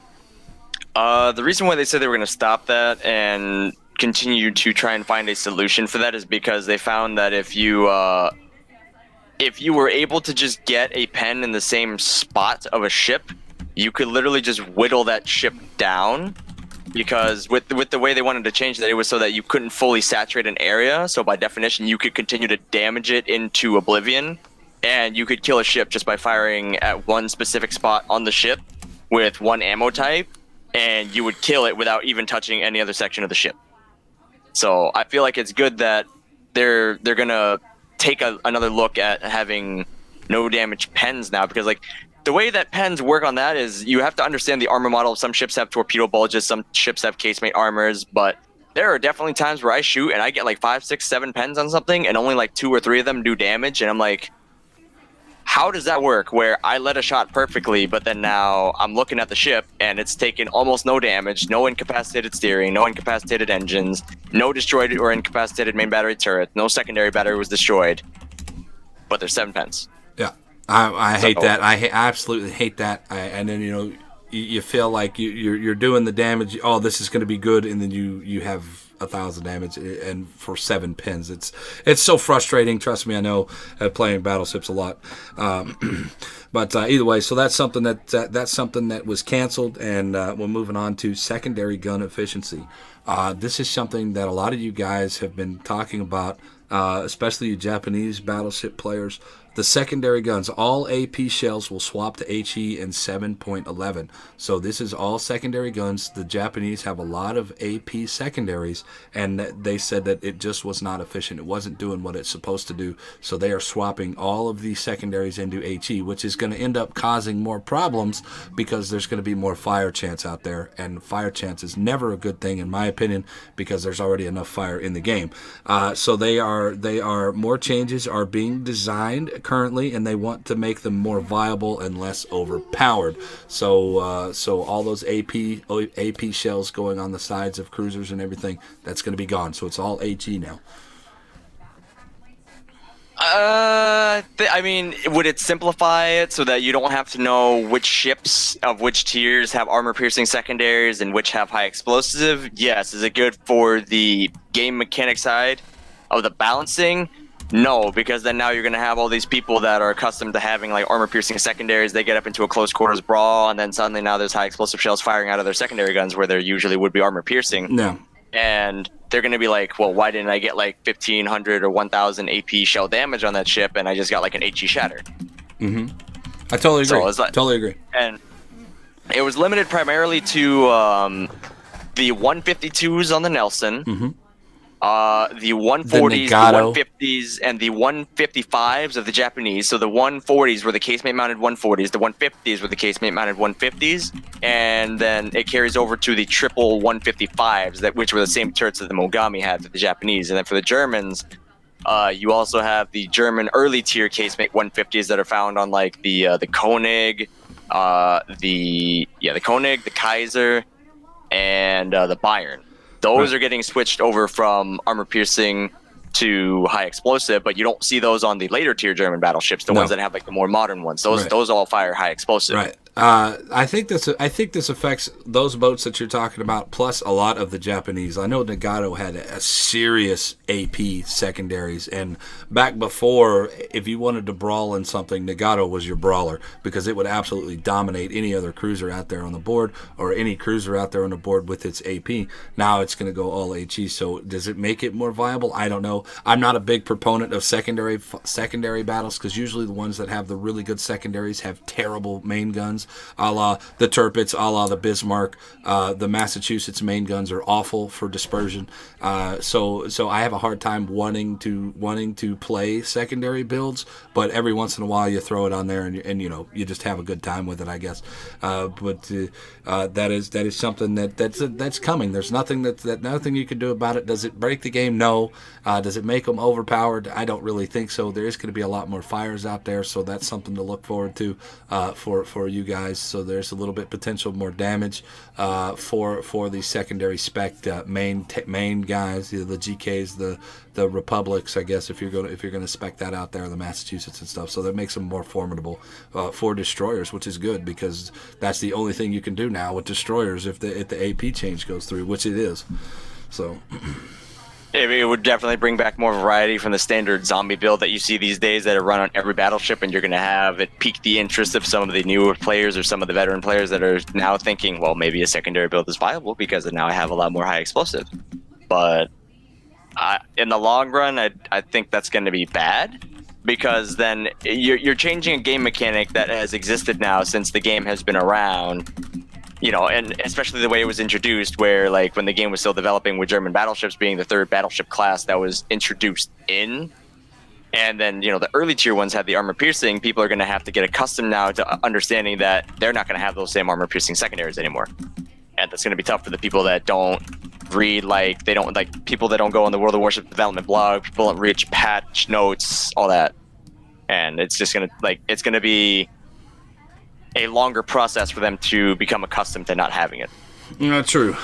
I totally agree with that. All right, so moving on from the secondaries, don't really care. It doesn't really bother me. It makes zero difference to me. Last thoughts on that? I think it's going to be funny to see a lot more of these secondary build battleships returning, and then they're going to get burned down and say, "Oh, but my secondaries fire high explosives." Like, they may fire high explosive. That doesn't mean you're gonna live from it. Yeah, exactly. Radar. This is something that is also something that I've been talking about. We talked about it here last time you were on the podcast. Radar and issues with radar and problems with radar in the game.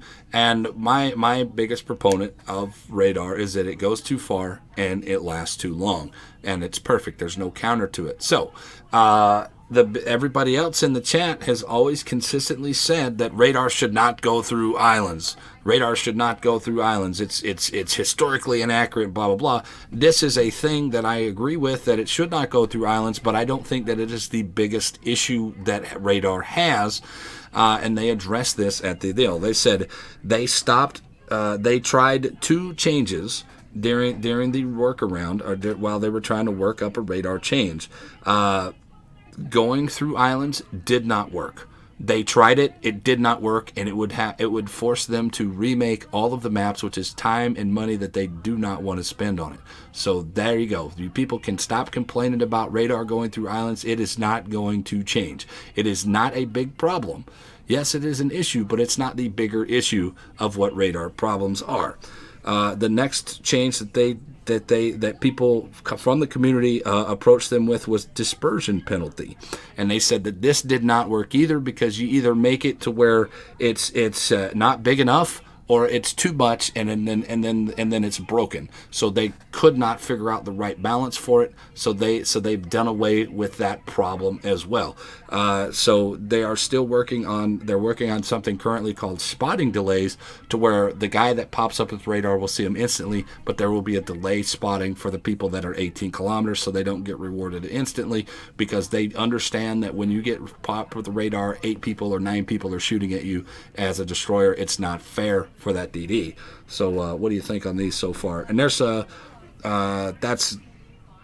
that's everything for radar that they said, so go ahead. I think that's going to improve the overall quality of life of people that are going to be playing destroyers, and especially like British cruisers, because most people play those with smoke. It's going to be nice to at least get a break from, like let's say you get radared and then you have the person that's shooting at you. They may not have the angle, but because you're spotted instantly by the entire team for the duration of the radar, somebody else that's on the other side of the map may have a cross shot in. You reverse out and you're gone. Or you're a destroyer, you're in a cap, you get radared, you have 6-7 people looking at you on the priority target, and you're gone. Or you get chunked massively, and now there is nothing you can do for the rest of the game because you don't have the health to fight other destroyers, but you also can't push up a spot, because if you do, you're going to get radared again and basically taken out of the match. All right. I mean, I had a couple of fixes for this of my own. Make it to where the Cyclone mechanics are in the game. You have to be within a certain amount of kilometers before you can see this guy. And the guy, let's just for example say that the guy at 7 kilometers you can see me. The guy at 7.1 kilometers cannot see me because he's not within that, and he's not within that range. That guy at 18 kilometers does not need to be rewarded because I'm sitting behind an island in relative obscurity. I am perfectly safe. I'm popping my 11-kilometer radar, and it's going across the entire cap. And this guy from 18 kilometers gets a kill on this guy. That should not be rewarded for that. I totally think that they're working on radar. Number one, that's too many in the game. Number two, it lasts too long, and there's no counter to it. That was one change that I said. Also, making it a module, making it a knockout module. You can knock out my torps, my guns, my everything on my destroyer, but I cannot knock out that radar. Now, you don't want to nerf radar into the ground because it is an integral part to this game, and I think that's what they were saying. The reason why it would not go through islands is that it would nerf radar to the ground to make it useless, and you don't want to make it useless. You want to figure out some kind of way to balance it, and I totally agree with that. Anyway, so radar is an issue for a lot of people.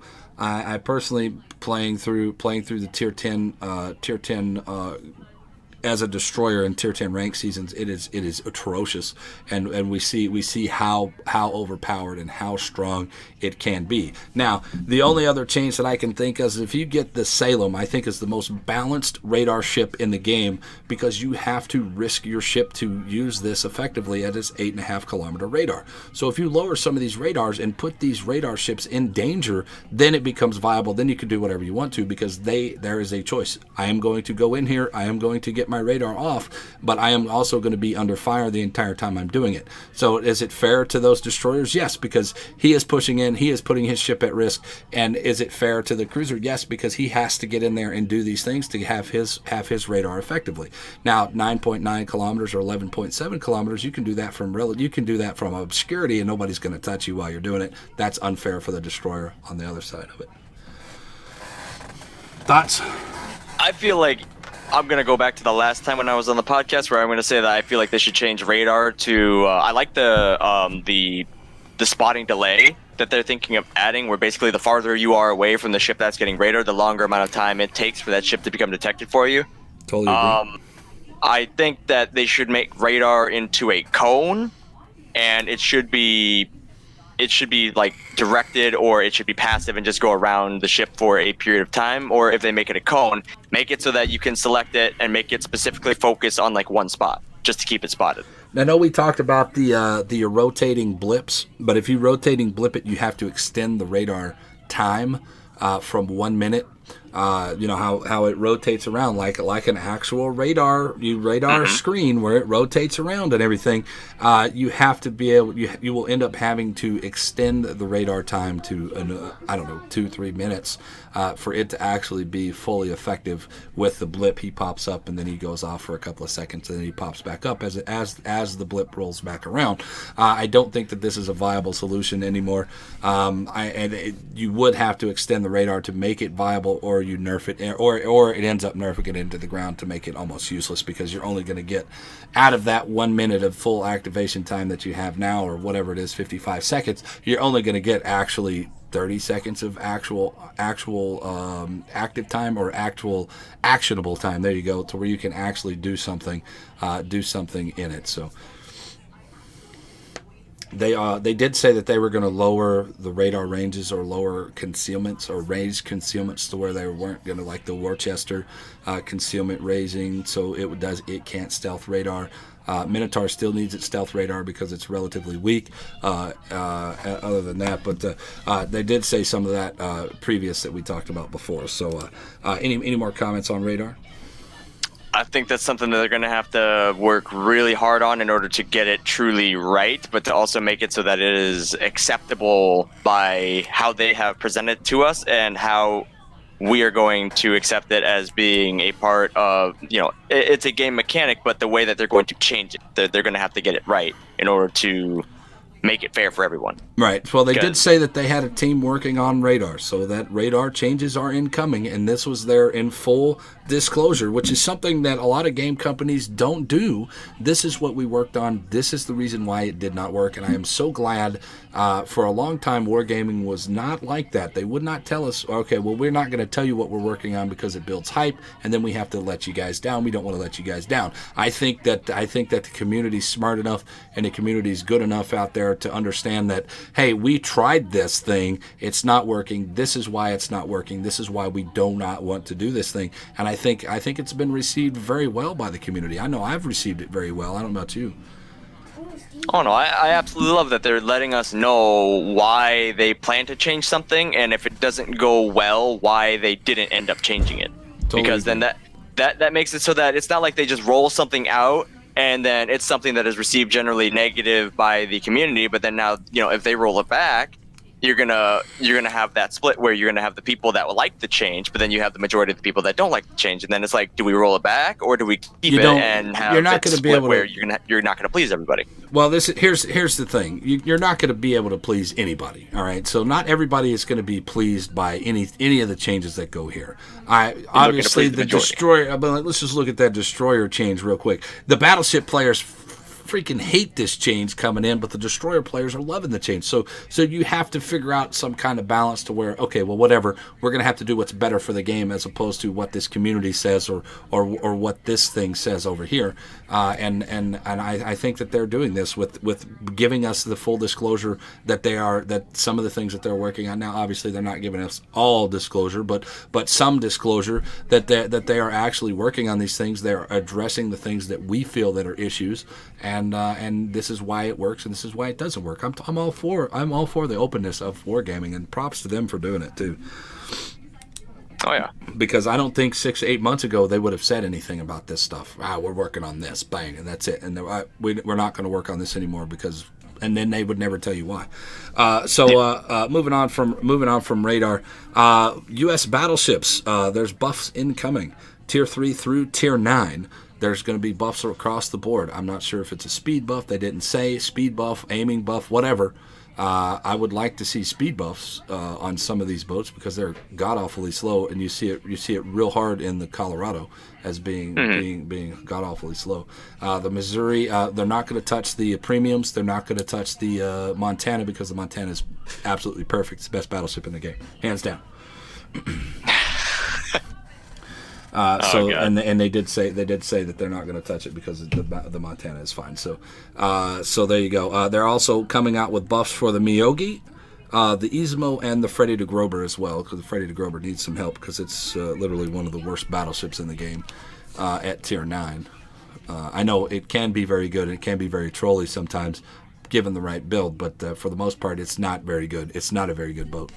And the Izmo, and they said something about the Izmo getting a buff as well, which I absolutely love the Izmo. I thought it was great before they changed it, and then after they changed it, made it even stronger. So, thoughts on buffs coming? What would you like to see buffs for the U.S.? They didn't give any information about what they were going to do with the buffs, but they did say that there was going to come across the board from Tier 3 to Tier 9. So I think U.S. battleships, as they sit right now, there's not really any way you can balance the dreadnoughts because they're limited primarily by their speed. Their main armament is fine. You have reasonable accuracy. You have decent AA. You have excellent torpedo bulges. And then going up to the North Carolina, that is where you hit absolute god tier on the U.S. battleship line in terms of the modern battleships, because you're going from the Colorado, which used to be known as the Craparado for a great many reasons, but U.S. battleships over the years have gotten nothing but buffs. They've had the Citadel lowered, they've had the dispersion lowered, I believe they've had the Sigma increased, and then of course, U.S. battleships also got the artillery plotting room mod 2. It's extra range and extra dispersion. Which was the decreased dispersion of the main battery that is specific only to U.S. battleships. So I don't think U.S. battleships really need that much more of a buff, because the main flaw with the dreadnoughts is just their low speed, but there's nothing you can do about that. The only thing you can do is just position yourself properly. Position yourself, yeah. I mean, it's like it's one of those things like the Colorado, the Colorado is the Colorado as we like to call it here. It is a very good, strong boat. The guns are fantastic. There's kind of trolly. They're kind of trolly. Sometimes you go wide like a German battleship, but you get that with double gun mounts. You do see a lot of those with double gun mounts. But then there's the other shots on the double guns that are side by side, hand on each other, and all four of them are within like this little bitty dot that you hit all four shells. And the thing about the Colorado is a lot of people make a mistake because they try to go to the outside of the board and they don't play the middle of the map. If you're playing, say, on Estuary and there's A and D on the outside, you don't go all the way to those caps, because if you go all the way to the 1 line or all the way to the 10 line and you guys dominate that side, you're pretty much done for the game because you're not fast enough to get back across the board. So you play toward the middle of the map, you play a slower play style, and then you pick your spots at where you need to go. And if you need to flex to the other side of the board, then you go to the other side of the board. So that's some things that right now in the current state of the game that you can do to offset some of the slower battleships is play the middle of the map instead of playing outside caps, or play outside toward the 2, 3, 4 line. You can't really get back to the 7, 8 line in time to be effective for your team. So that's all on gameplay. So moving on, any more for buffs? Anybody have comments on buffs in there? Guys, if you have any questions, comments, or concerns about anything we're talking today, go ahead and type in at sirvenomik and then type your question, or at statik the warmonger and type your question. I've got a list of things that I want to go over toward the end of the Q&A section here. And this will be stop our second topic into our third topic, which is or our first topic into our second topic, working for the future. This is something that is also really awesome for my heart and soul, as there's going to be more options now moving forward. So if you got anything else for battleships, anything else there? I look forward to the Freddy buff. I've never had a problem with the Freddy for the most part. The only thing is that she is squishier than even the Iowa, because she has a 300 millimeter belt compared to the Iowa's 305.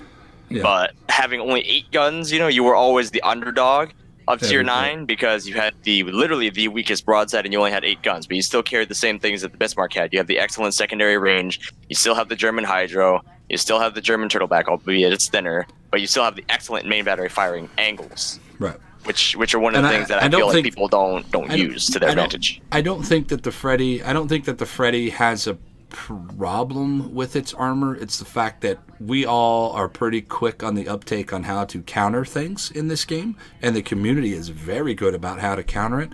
Now, that broadside armor is fantastic if somebody's going to try to plow you at the waterline, but these boats have been out for a year, 2 years now, and so we already know how to dominate a German battleship. You shoot at the deck line and it absolutely gets ate up. So the armor's fine for what it is, but it's just you're going to take that damage if you go broadside. But if you bow in on these things, they're hard to kill if you're bow on these things. That's the truth. But either way, all right. Moving on into the next section here, we're going to talk about the HE changes now. Now, I don't know if you know anything about this. I've heard of it, but I've not read in depth into it. All right, so I'm gonna do my best to explain the differentiations here. Now, it was very hard to follow on the video, but I'm gonna give you my average version of what the guy said, what Sub Octavian said. All right, so heavy cruisers HE will pin anything on its tier with HE, right? So your base HE with no IFHE will pin anything on its tier as armor, right? So if you're at tier 10, you're going to pin another tier 10 armor with your HE shell, right? If you're at tier 9, you will pin everything at tier 9, but you will struggle to pin things at tier 10, as it should be, because you need to make the differentiation, right? So this is going to be more differentiation between heavy cruisers and light cruisers. So the light cruisers will not pin battleship armor. Higher tier cruisers without their AP. So you can still pin them, but you have to use your AP to pin these battleships and higher tiered cruisers. So choices. So this will make your choice where you go IFHE or not to go IFHE. So if you want to pin these cruisers that are higher tier, you will be forced to use the IFHE, giving you another option. I can still pin and do a lot of damage with this, or I can IFHE and pin these guys up above. So now it still doesn't seem to me that you really should not take off IFHE and just keep it, because then you can pin everything and it's just a moot point. But this is something that they did talk about. That the heavy cruisers will pin anything on their tier. So tier 7, if you're a heavy cruiser, tier 7, which is what for the Americans? That would be the Helena, and then it. Helena. No. The Helena is the light cruiser. The light it would cruiser. be the New Orleans. New Orleans. All right. So your New Orleans with your HE will be able to pin everything else on that tier. But if you're going up into tier 8, which is the Cleveland, you won't be able to pin the Cleveland. So that's something they want to make. I think they said 152s would be the light, whatever the light 152s is. Like 6-inch guns, light 6-inch guns. Right, and then they have everything above that is going to be differentiated between the heavies, the 203s, or whatever else they're using at those times. 155s on some of these boats will be considered heavy cruisers, and I believe this is going to be going across the board. It wasn't just limited to the Americans, but this was going to be also thrown into the Russians and all these other ones with their heavy guns. I feel like I would be kind of against that, to where you're going to struggle to pen a ship of a higher tier if you're going to keep the same armor mechanics and the same armor models, because there's no reason why you should tweak the shell values to make it so that you can only really fight stuff of the same tier and struggle against stuff that is higher tiered against you, because higher tier ships already have more of an advantage, regardless of whether it's health, regardless of whether it's bigger guns, regardless of whether it's a faster reload, faster ship, better AA, better concealment, whatever. You should not basically be handicapped even further with the way matchmaking is, and especially like everybody's experienced it. You're a good player, you're in a tier 8 ship, you play in a tier 10 match, you're like one of the only tier 8 ships in the match besides the enemy tier 8. Why should you not be able to do anything to those tier 10 ships if you're already going to have to play as the bottom tier? That's basically like it feels like a double nerf, and I totally understand what you're saying. But they're also saying that if you have IFHE on these boats, then you will be able to pin that higher tier. Now, and this is where it gets kind of confusing for me, because they want you to have a choice. They don't want IFHE to be mandatory to be able to do this damage, but then you're taking away the ability for me to get these pins on the higher tiered cruisers, so now I'm forced to use IFHE to be able to get those pins. So do you see the disconnect here? I think it's something that they're kind of working them ways in. They're working themselves into the same thing that we're currently sitting in. Does that make sense? I don't know if that makes sense to any of you guys, but it seems like this change is going to change nothing. I mean, it's like it's a useless change. Everybody's using IFHE right now on the light cruisers anyway. I don't know anybody using IFHE on something like the Demonis or the Salem or anything like that, or there the would Buffalo. Be no point in using IFHE on a 8-inch gun ship, because the only thing that it makes you do is now you can pen 38. It should be 38. Let me actually see right here. So you do 203 divided by 14. IFHE is used on the 240s of the Henry, which I totally agree with, because then you can bow pin 51 millimeters of armor, which is awesome. Divided by 6 gives you 33.83. Multiply that by 1.3 for IFHE. That gives you basically 43.98 millimeters of pen. So you can pen literally only the center deck of U.S. battleships. That's it. That's the only thing that IFHE lets you do with a 203 millimeter gun.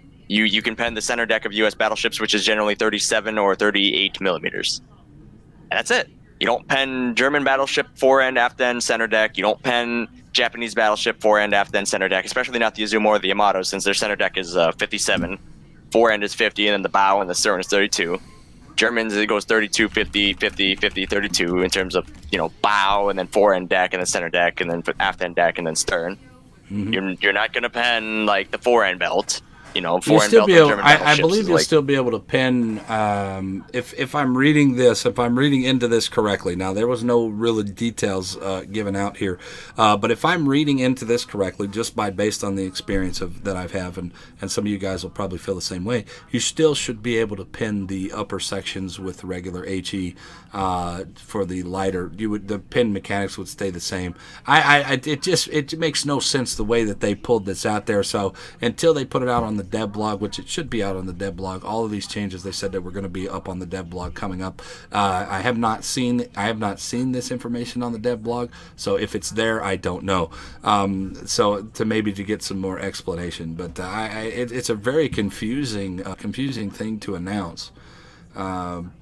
Very confusing thing to announce on the on a stage like this where a lot of people were watching. A couple of hundred there and a couple of about 400 or 500 are in the actual chat when I was watching this video. So I don't know. I don't know how it's going to work. But that's the change. I don't know if it's going to be good or not. We'll have to wait to see before it goes in, and we'll have to get some more information from the dev blog. And once we get that, we'll bring that information to you here on the podcast and live whenever it does pop up. So either way, I don't know how it's gonna affect the game. Hashtag IFHE was a mistake. Hashtag remove it. I agree. If you're going to keep it, then take all the fire chance off of it, because you're going to have to. That would be the way to choose. You can still do all this damage and cause fires, or you're going to do the damage. You have to be able to choose. You can't get the best of both worlds, which ties into every other change that they've made, especially the battleship versus AP. You have to make a choice. You're going to choose this. All right. Well, I still want this minimal damage over this other one because it's more efficient for me to fire AP as opposed to this one. So what's going to be more efficient? I don't know. We'll find out when a change happens, if they make it, or if we get some more information. So moving on from that, a couple more things here, and then we'll go into the Q&A, guys. Your Q&A, guys. If you have questions or comments that you guys want us to address, type in at sirvenomik or at statik the warmonger, and we're going to get to as many as we can. Before my time runs out here. So the next one is a flooding mechanic rework. This is something that I thought was pretty good, that the flooding is very one-dimensional right now. You set the guy on fire, he puts it out, you hit him with a flood, and he floods out for a minute and a half. Right, and there's literally nothing you can do about it, right? So they're going to make it more manageable and less one-dimensional, so you can have 3 and 4s. Maybe they didn't really go into too much detail, but I'm assuming, I can only assume here for the rest of this, is that maybe they let it tick for a little bit less, because a minute and a half on flooding is a lot of fucking time, and it's very frustrating to just be burned out or flooded out when you've barely done anything in the game. And so it does become unmanageable at times. So maybe they lower the overall time that you're on flood. Keep the damage the way it is, but lower the overall flood time, and then you can get set on 2 and 3 floods and 2 and 3 fires at the same time. Does that make sense to you guys? I don't know. What do you think about flood mechanics? I feel like it's nice that they at least made it to where they changed it from where if you were hit, before, if you were hit, it just showed like the little flood icon on the bottom. You didn't have like any flashing lights. You didn't have any like klaxon sirens going off or anything. And then they changed that to where now you have like the 4 flashing red lights on your ship. You visibly have the steam coming out of the smokestacks to indicate that water is flowing into your boilers or wherever you got hit. And it's basically like seawater is just flooding into the heated compartments and it's coming out of the stacks. And then your ship slows down. And then it also they changed it to where like your screen kind of like glows blue or red a little bit, to show that you're flooding, kind of like how they did with fire, which I think that's really nice, because that basically makes it so that people are more aware of the fact that they are under a certain type of damage over time effect, or they are taking some kind of damage from something. Right. And they can better respond to that instead of just sitting there wondering, why am I dying? And then they look, and then it's like they've taken an unnecessary amount of damage, and it's because they didn't understand why they were taking the damage. I totally agree. I think if they, instead of 1 flood area, if they do make it into 4 flooding zones, like you do with the fires, you can get hit on the nose and still be full speed. Or maybe not such of a drastic drop as if it was going into the boilers, because if you get hit on the nose, your boilers are you're flooding in your boilers and you're slowing down anyway as soon as you flood. So maybe a more distinction there, make it more dynamic instead of just like, okay, well, now I'm slowed down and there's nothing I can do about it. So I agree. I mean, any change like this is gonna take the is gonna take the pressure off of my damage control party, or put more pressure on my damage control party, as we all already known that the immune time, I think, on a lot of these things need to extend a little bit. Like 6 seconds for Japanese is relatively short, and you're on fire again, or you're flooding again, and there's nothing that you can do about it. So so if they do something like this is more dots with the carriers coming in, more flooding dynamics, more changes. They need to start looking at the fire damage control party and raising some of the immunity times, or lowering some of the reload times on this thing, and it's also going to push us into more of a defensive build, high alert, basics of survivability, putting on those damage control modules in battleships anymore, just so we can compete with the way that our damage is being controlled. Fire prevention, flood prevention. Now you can only be set up in 3 floods. Stuff like that. That it gives us more abilities to tweak our builds and to compensate for what they're giving to them. But we could take it away. I think that if they're going to make it to where you can have 4 flood zones similar to how fires are, I don't think that there needs to be like a flood prevention skill like there's a fire prevention skill, but I think that you would have to tone down the percentage of health that is lost overall on the ship, and then tone down the flooding duration. I agree. I totally agree. All right, so let's move on into the last 2 things that I have here, and then we'll get into your guys' questions. They did a Q&A portion, and one of the questions from one of the guys, I don't remember the guy's name, but it was a very good question. It was talking about Conqueror nerfs. They did talk about that they were going to do some Conqueror nerfs up and coming, which I totally agree with. The Conqueror is very strong. But they went into a little bit more detail. They said the 2 issues with the Conqueror that they saw was, number one, you really can't punish it too much on this broadside. It's a pretty brain dead type of boat. All you have to do is sit broadside and fling your HE, and you're going to get very high HE alpha damage, and you're going to get some very good damage and fires, and you're going to have fun. But there's no downside to it. You cannot punish this thing broadside, citadel wise.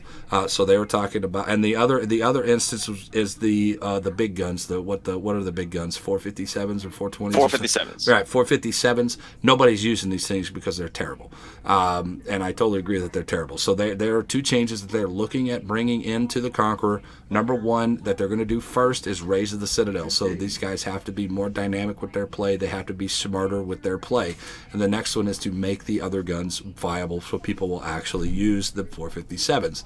And now that gives these Conqueror players more of a chance. Now, they said that they could do both of them at the same time, but they want to test and see why the boat is changing. So they're going to do this Citadel first and see what the damages are, and if they need to lower it back down a little bit more, then they can adjust, and then they will work on the guns after that. So this is something that's coming in for the Conqueror. So, in my opinion, I think that they're going in the right direction in terms of raising the Conqueror Citadel above the water, because as it sits, the ship does definitely have higher survivability averages compared to some of the other battleships. Your print, you were able to heal back literally about half of your health if you've taken nothing but high explosive damage. And you have already insane surface detection being only, 11.8 kilometers. That's ridiculous for a tier 10 battleship, because you literally outspot some of the cruisers within that tier. And by the time something pops up in front of you, it might be too late for them to disengage, because they have no chance of being able to turn out and, increase the distance between their ship and yours. So that's going to be nice that they're going to be raising that up, because they're going to make it so that the ship is actually vulnerable to armor piercing instead of just sitting there broadside. Somebody shoots at you. Oh, look, I took 8,000 damage. Oh, look, I took 10,000 damage. I took 15,000 damage. But it's okay, because I could just press my print button and I have a new ship. There you go. So yes, you can still punish. And I was watching the chat. If you go back and watch this video on World of Warships VOD, and it's about 4 hours. Like I said, all these changes and all these things are gone at about 3 hours and 10 minutes or so is when his presentation starts. And you can see that a lot of people in the chat were like, the Conqueror, you can still hit it for 20, 30, 15 to 20,000 damage if you hit it broadside. It doesn't need to be nerfed, or it doesn't need to have the Citadel raised. And I'm like, yes, it does, because they have the ability to one-shot me. I should be able to have the ability to punish them for being broadside. If I'm broadside in a Montana and that Conqueror is on his AP, he can absolutely poop on me, and I cannot retaliate to him. It becomes unavoidable, or it becomes unmanageable and unfair for the rest of the game. So raising a Citadel, being able to punish these people that are just sitting broadside, I think is a good thing for the game overall. The main thing with going forward with that Citadel raising on the Conqueror is they would definitely have to give a buff to the cooldown time of the heal to compensate for the fact that you will be taking a significantly higher amount of damage overall. So it doesn't need to go back to what the old Conqueror heal was, where you only had like maybe a minute or so in between prints. Yeah, they won't do that. But you can't let it stand where it is now at like 2 minutes, because in that time, under concentrated fire, you'll die long before that 2 minutes comes up. Well, I mean, that's with any battleship. And if you're on constant fire, you're going to die no matter what you do. It doesn't matter if it's a Conqueror or not. I don't think it's exclusive to the Conqueror just because of its long super heal time. Yeah, but until the Bourgeon comes up, you're still going to have the smallest hit point pool in tier 10, print or not. Agreed. All right, so last comments on this from any of you guys in the chat, and then we'll move on to the last thing, and then we'll get into your questions and answerings. Guys, I'm hanging out with Statik the Warmonger right now. You guys can check him out on his Twitch channel, twitch.tv/Statik the Warmonger. You guys can hit him up on the Twitter at StatikTWMR. Or is it TMWR? I don't know. I'm looking at it right here. TWMR. I said it right. They said it's static tumor. I'm like, no, that is not what the W is for. It's a tumor. It's not a tumor. Yeah, well, you guys can hang out if you guys are on the YouTube channel, twitch.tv/sirvenomik, if you guys want to come and hang out with me and ask questions about this as well. All right, so the next thing is matchmaking. Now, matchmaking, they know that matchmaking is an issue, and I have done a test. 75 games in Tier 8 over the course of a couple of weeks, and about 68 to 70% of my games were sitting at Tier 10. A handful of games at Tier 8, and then a very small amount of games where Tier 9 was the high. They did address this in there, and they said, yes, we are looking at matchmaking. Then they explained how the matchmaking was originally done. Matchmaking was originally done at the very beginning of the game. When it first released, there was not a lot of Tier 10 boats out there. So they wanted to pull those Tier 10s into games as fast as they could, because they didn't want those high tier boats sitting there doing nothing. So they would their mechanic was to pull from Tier 10 high first, then 9, then 8. So this is where you see a lot of Tier 10s in the games and very little Tier 8s. What they want to do and what they're testing right now is swapping that to where they pull from Tier 8 first, then Tier 9, then Tier 10, because there's a lot of Tier 10 players in the game at the current state. The next thing that they were trying to do is pull new game modes. This is what they did with Arms Race, and they did talk about Arms Race at there, but I'm not really feel it necessary to talk about Arms Race because it's not a lot of people play it right now. But either way, so this is what they're doing with Arms Race, pulling in more game modes, flushing out Arms Race to make it more beneficial for people to want to get in their Tier 9s and Tier 10s and go play and pull them out of the random queues. So they're going to flop it around to where they're going to pull a Tier 8, 9, and 10 first, 8 first, 9, then 10, so you can have more of a balanced section where if you are in a Tier 10 game, you're going to be surrounded by a lot of Tier 8s, which is good for the Tier 10s because they'll have more things to shoot at and be stronger overall as a Tier 10 player. So what do you think of these? I think it's going to be nice that they're going to change that around a little bit, because as it sits right now, it's not fun to play a Tier 8 ship, and the reason why it's not fun is because there's a reason why people play Tier 10. People play Tier 10 because they don't want to play as the mid-tier as Tier 9 and get crapped on by 10, and they don't want to play a Tier 8 because they're going to get crapped on by 10 because the 8 is just going to get stuck into a 10 match anyway. They're just the overflow for not being able to find another 9 or a 10 to stick into a 10-9 game. Right. And that's part of the reason why people kind of don't really play. Like, you're playing a 9 because you're trying to grind to a 10. But you're playing an 8, you just got out from, let's say you went from a Colorado to a North Carolina. You're like, oh man, I've got this fast new battleship. It's got 9 16-inch guns, good AA, excellent concealment. And then you load in, oh hi, it's two Yamatos, it's two Conquerors. You're gonna have a hard time. You're gonna have a hard time. You're not gonna have a fun time, and it's just gonna be unenjoyable. The next thing they did talk about is somebody said lowering the economy to make it unsustainable for people to stay at tier 10. Because I know you have some of the premium camos for these tier 10 boats, and you can pretty much play tier 10 all day long and not ever have to drop out of tier 10 to go, say, to tier 7 or tier 8 to grind credits just so you can go back to tier 10. That was the original mechanic of the economy, and since they changed the way the economy works, they don't want to nut the economy to where it's trash again. Because if you change the economy to make it unsustainable at tier 10, then you're going to have a slew of people, a whole bunch of people in the community just throwing up red flags and burning torches and trying to burn down the freaking wargaming offices if they make this economy change. You don't want the economy to crash, so you have to change it to a different direction, and I think changing it away. There's still +1 -1 matchmaking that they didn't talk about. That is still an option for them. I think this is my opinions, not them. They didn't say anything about it, but this is their first attempt at actually addressing one of the biggest issues with a lot of people out there. I don't like playing tier 8 because I'm stuck at tier 10 90% of the time, or 70% of the time of my games. I'm playing behind, and I feel and it's not good for new players to come in. All right, guys, it's my first tier 8 game, and they get one shot by a Yamato, and and they're brand new at the game, so it doesn't encourage people to continue to grind on their ships. So they sit 15,000 games in a bogue because that's where they're comfortable with. Because if they go into tier 9 or tier 8, now they're seeing these tier 10 planes, or you know what I'm saying, they're seeing the tier 10 AA. They're not able to compete very well, or if they are able to compete, it's very late game and it's a very boring early game for them.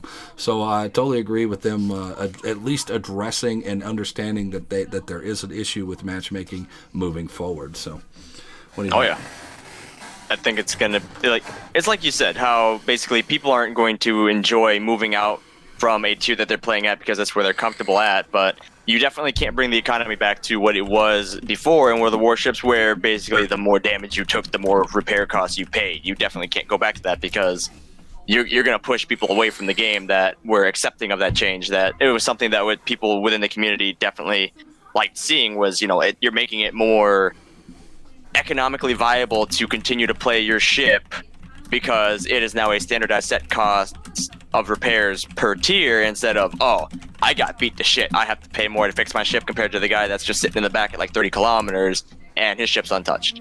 Totally agree. All right, so there you go. That's all the things that I have that I gathered from there. That was quite a interesting podcast, I think. If now we can go into the questions and answered portion here, the Q&A. I do have some things here, quite a bit of things actually.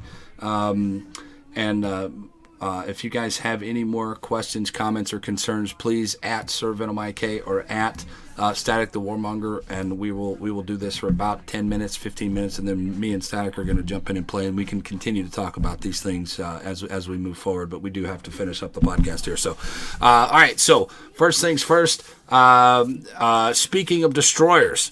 I had a discussion about tier 10 destroyers last night. For instance, how the Shimakaze doesn't have torpedo reloader, and it should, but it replaces the smoke, and how I don't think the Harukaze, whatever the tier 10 on the other side is, Haragumo, should have smoke at all. I find it's way too overpowered. But then instead of nerfing it, if it just didn't have smoke, Mustang Man, what do you think of this? I think you would terribly power creep IGN, or at least specifically the Shimakaze, if you added a torpedo reload booster to it and took away the smoke, because you got to figure the Shimakaze has the most devastating torpedo broadside in the game, of 15 of the Type 93 Mod 3 torps, which do 23,000 damage a torp. If you allow 30 of those to swim down range, you can deny an entire side of the map by yourself. Yeah. I mean, sure, it's going to be every 2.5 minutes, but the point still stands. You're able to deny an entire side, an entire half of a map, just by doing that. That's why I don't think that's fine. In regards to the Harugumo, it needs its smoke. I feel like quarter pen was a mistake, and that's part of the reason why that ship is so overpowered in the eyes of the community, is because you have 1/4 pen, you have 25 millimeters of pen without IFHE, but then if you take IFHE, you can pen 32 millimeter sections of plating, which coincidentally everything at tier 10 seems to have. Mm-hmm. So you pair ridiculous rate of fire with 10 guns that are they are a smaller gun than the USN 127s and the Japanese 127s and the German 128s, but now they have 1/4 pen on them, so you can match the penetration value of German and US DDs have not surpassed them, but you're not really punished at all for taking IFHE because it's 4 points, but now instead of being able to just farm light cruisers and stuff like that and other DDs, you can farm battleships. Yeah. But I don't think that taking the smoke away is the solution to it. No, if you take the smoke away, this boat is slow. The Haragumo is very slow and it's very unmaneuverable. If you take the smoke away, then you're taking its ability away to dodge, and then you become a just hold the button down and move at the same time and pray that you get shots on. I think it breaks the mechanics of that boat if you take the smoke away. What are you going to give it? If you take it away? What are you going to give it back? Not much. There's nothing that you can really give it back to make it an effective boat anymore. You can it just becomes an American cruiser, basically sitting behind islands and launching at 15 kilometers and praying that something hits. So there you go. Time to Metal says, how is the Stalingrad going to impact the following Clan Wars? Do you think it's feasible to put a Haragumo in the new Clan Wars formation? That's 2 questions, but.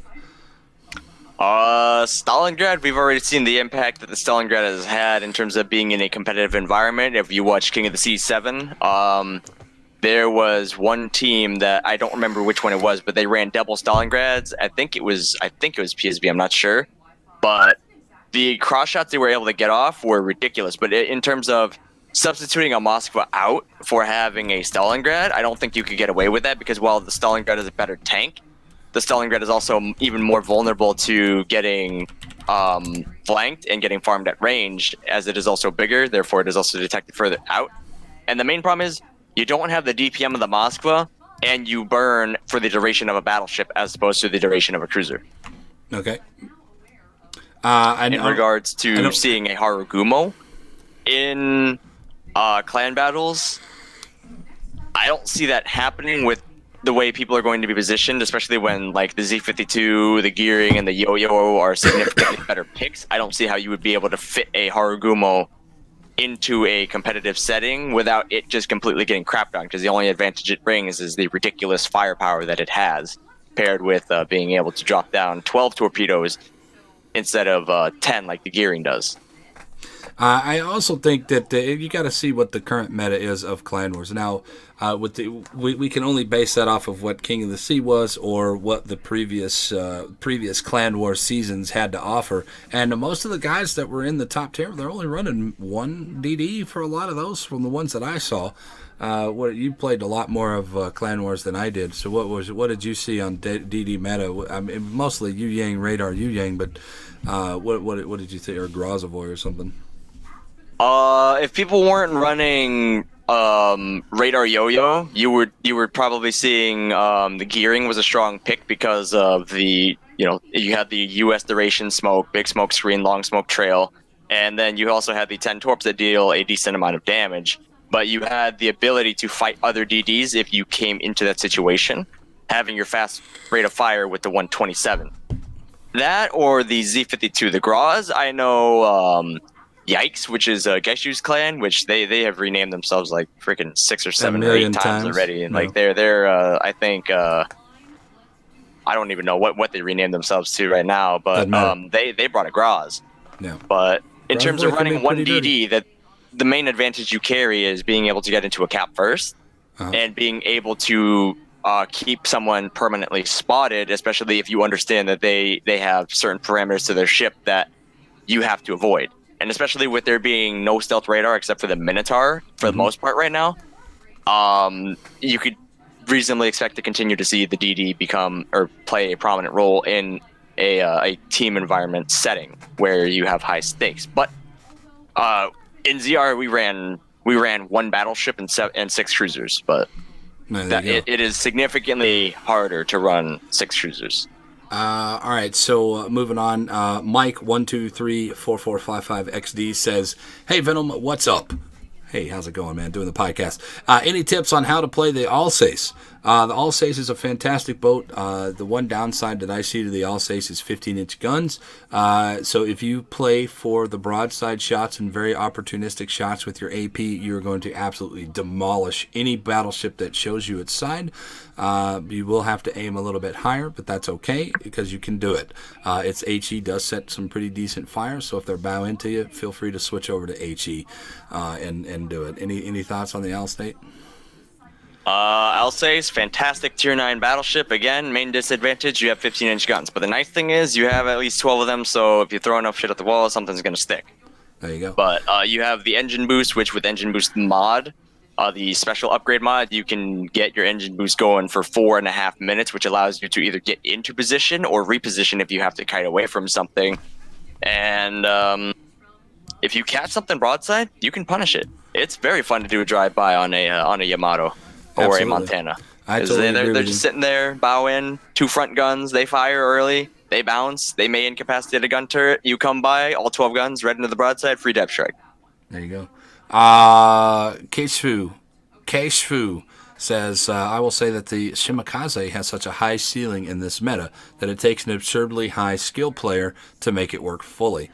I totally agree with you, and it is being even more skill-based gameplay on the Shimakaze more than any other thing in here, with the addition of the gearing, the daring, the Harigumo, and everything else that just absolutely smashes this thing in its face with its guns. I totally agree.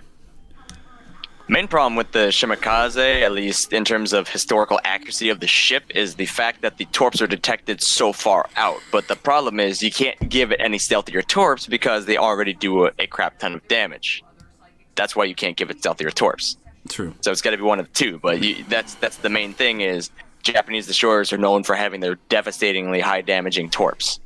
Well, I know I hate hitting torpedoes in anything. I know because they are avoidable, and I know that if I hit a torpedo, 9 times out of 10, it's something that I messed up. I didn't turn in. I wasn't predicting where the torps were coming from better or faster.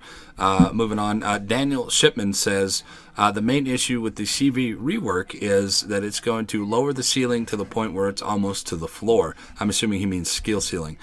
Sure, I get it that today if the enemy CV outclasses yours significantly, then your team is screwed, especially at high tier, but it's not the right approach or execution. I think the CV rework is a step in the right direction, and it's still in its early stages. We're into the testing phases to where they can actually see what people are going to do. They also said here that I did not mention during the podcast was that they are looking at the fact that CV sniping was very rampant. Where they were not being effective on the map except for going to kill the other CV, and then after that they are rolling into the rest of the damage. They're trying to get it to where they can avoid that a little bit more and make it more punishing for people to do CV sniping, which I think is a low blow toward anybody who's a CV player. If you're CV sniping, you're not that great at CVs. Part of the problem with the way CVs are right now, the skill ceiling is set so high because there's so much micromanagement involved, and you have basically control of the entire map. But you in terms of CV play, you have to understand: when you get loaded into a match, are you top tier? Are you mid tier? Are you bottom tier? How much AA is on your team? How much AA is on the enemy team? What's the win rate of the people on your team? Like, how skilled are the people on your team compared to the skill level of the players on the enemy team? How good is the enemy CV? What map are you playing on? Where are people going to position? All these different things are taken into account, and then when it comes to the practical application of trying to bomb something, you got to understand you're taking a 50-50 chance. If it's a cruiser, does it have defensive fire, or does it have hydro? And then you got to understand what ships have AA, what ships don't have AA, where can you bomb, where can you not bomb, what angle of attack should you go in, and then at the same time that you're thinking about what targets can I hit, you have to control your fighters and be like, oh, what ships on my team do I have to protect? That's part of the extremely high skill ceiling. So with the CV rework, where they're making it more strike focused oriented, in terms of you're just controlling either dive bombers or torp bombers in, it eliminates the fighters. Basically, they're going to turn the fighters into what I believe like a fighter cap, where it's basically like a consumable. You pop it, and then the fighters come by and they defend just like your teammates or something. I don't know. I didn't play it. But They come in and they kind of float around. But either way, Moving on, Daniel Shipman also says Russian cruisers have a playstyle of long-range HE spam in which trying to get aggressive is a suicidal move. But then you get to tier 10, and then you can bow tank in Yamato, and you have the maneuverability of a truck and the concealment of a battleship. This is going off of what to push people into as new players, or what direction you want to guide people into when they make a decision on what the next line to going on. And this also goes into some of the playstyles. Some of the play styles being different from tier 6 to tier 7, and tier 8 is 3 different play styles, and having to adjust to those different play styles. With the Russian cruisers, I'll be fair with you, I cannot stand the Moskva. I cannot stand the Donskoy at tier 9.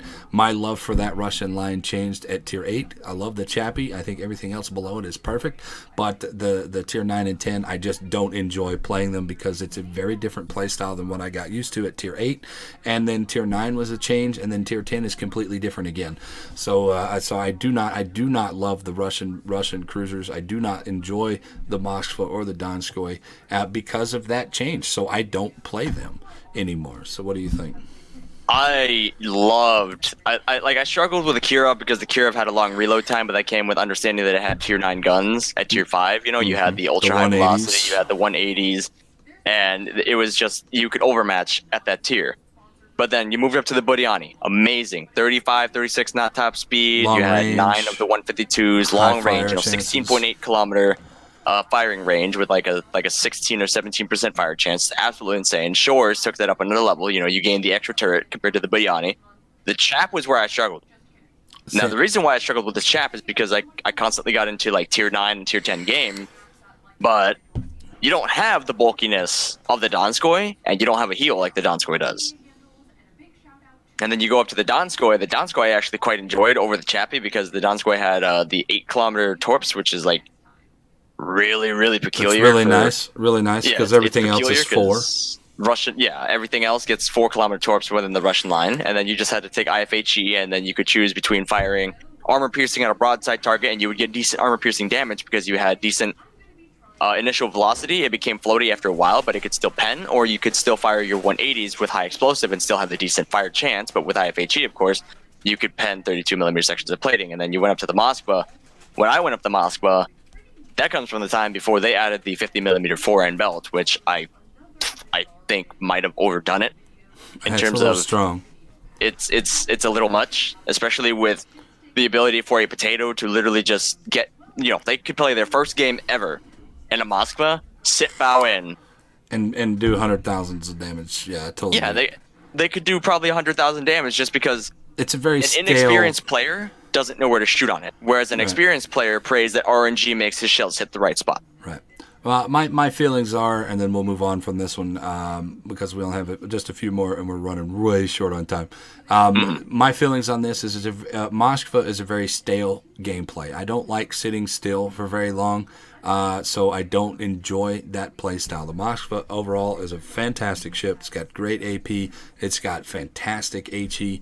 It's a tanky thing. If you can get something beside you, like an island, where you're not going to get smashed up on the side, you are very, very strong as that boat. But it's a very sit still type of play style, and it's not my play style. So that's why I disagree. That's why I don't like it. But moving on, Bluntosaurus says they see how those DDs can bow tank torpedoes, and are they going to fix now that they've seen Business 6 do the stuff at the WoW's event? All right, so Business 6 took 3 torpedoes on his bow in the tournament there, or in the CC event. The CC event, he took 3 torpedoes on his bow and a destroyer and survived.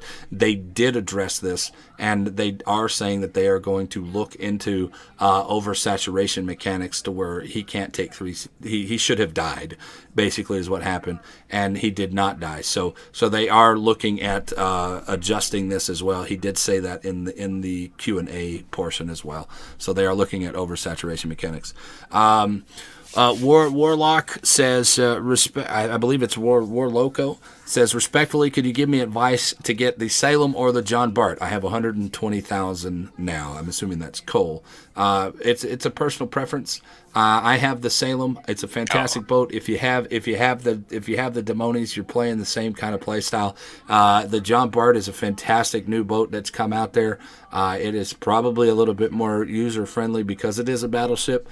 You can make mistakes in it and still be able to play the game. Whereas the Salem, if you make mistakes, you can get one shot and you're gone, and then you have to wait to play it again. So I would say John Bart. If you're waiting for somebody to just tell you which one to get, I say get the John Bart. What do you think?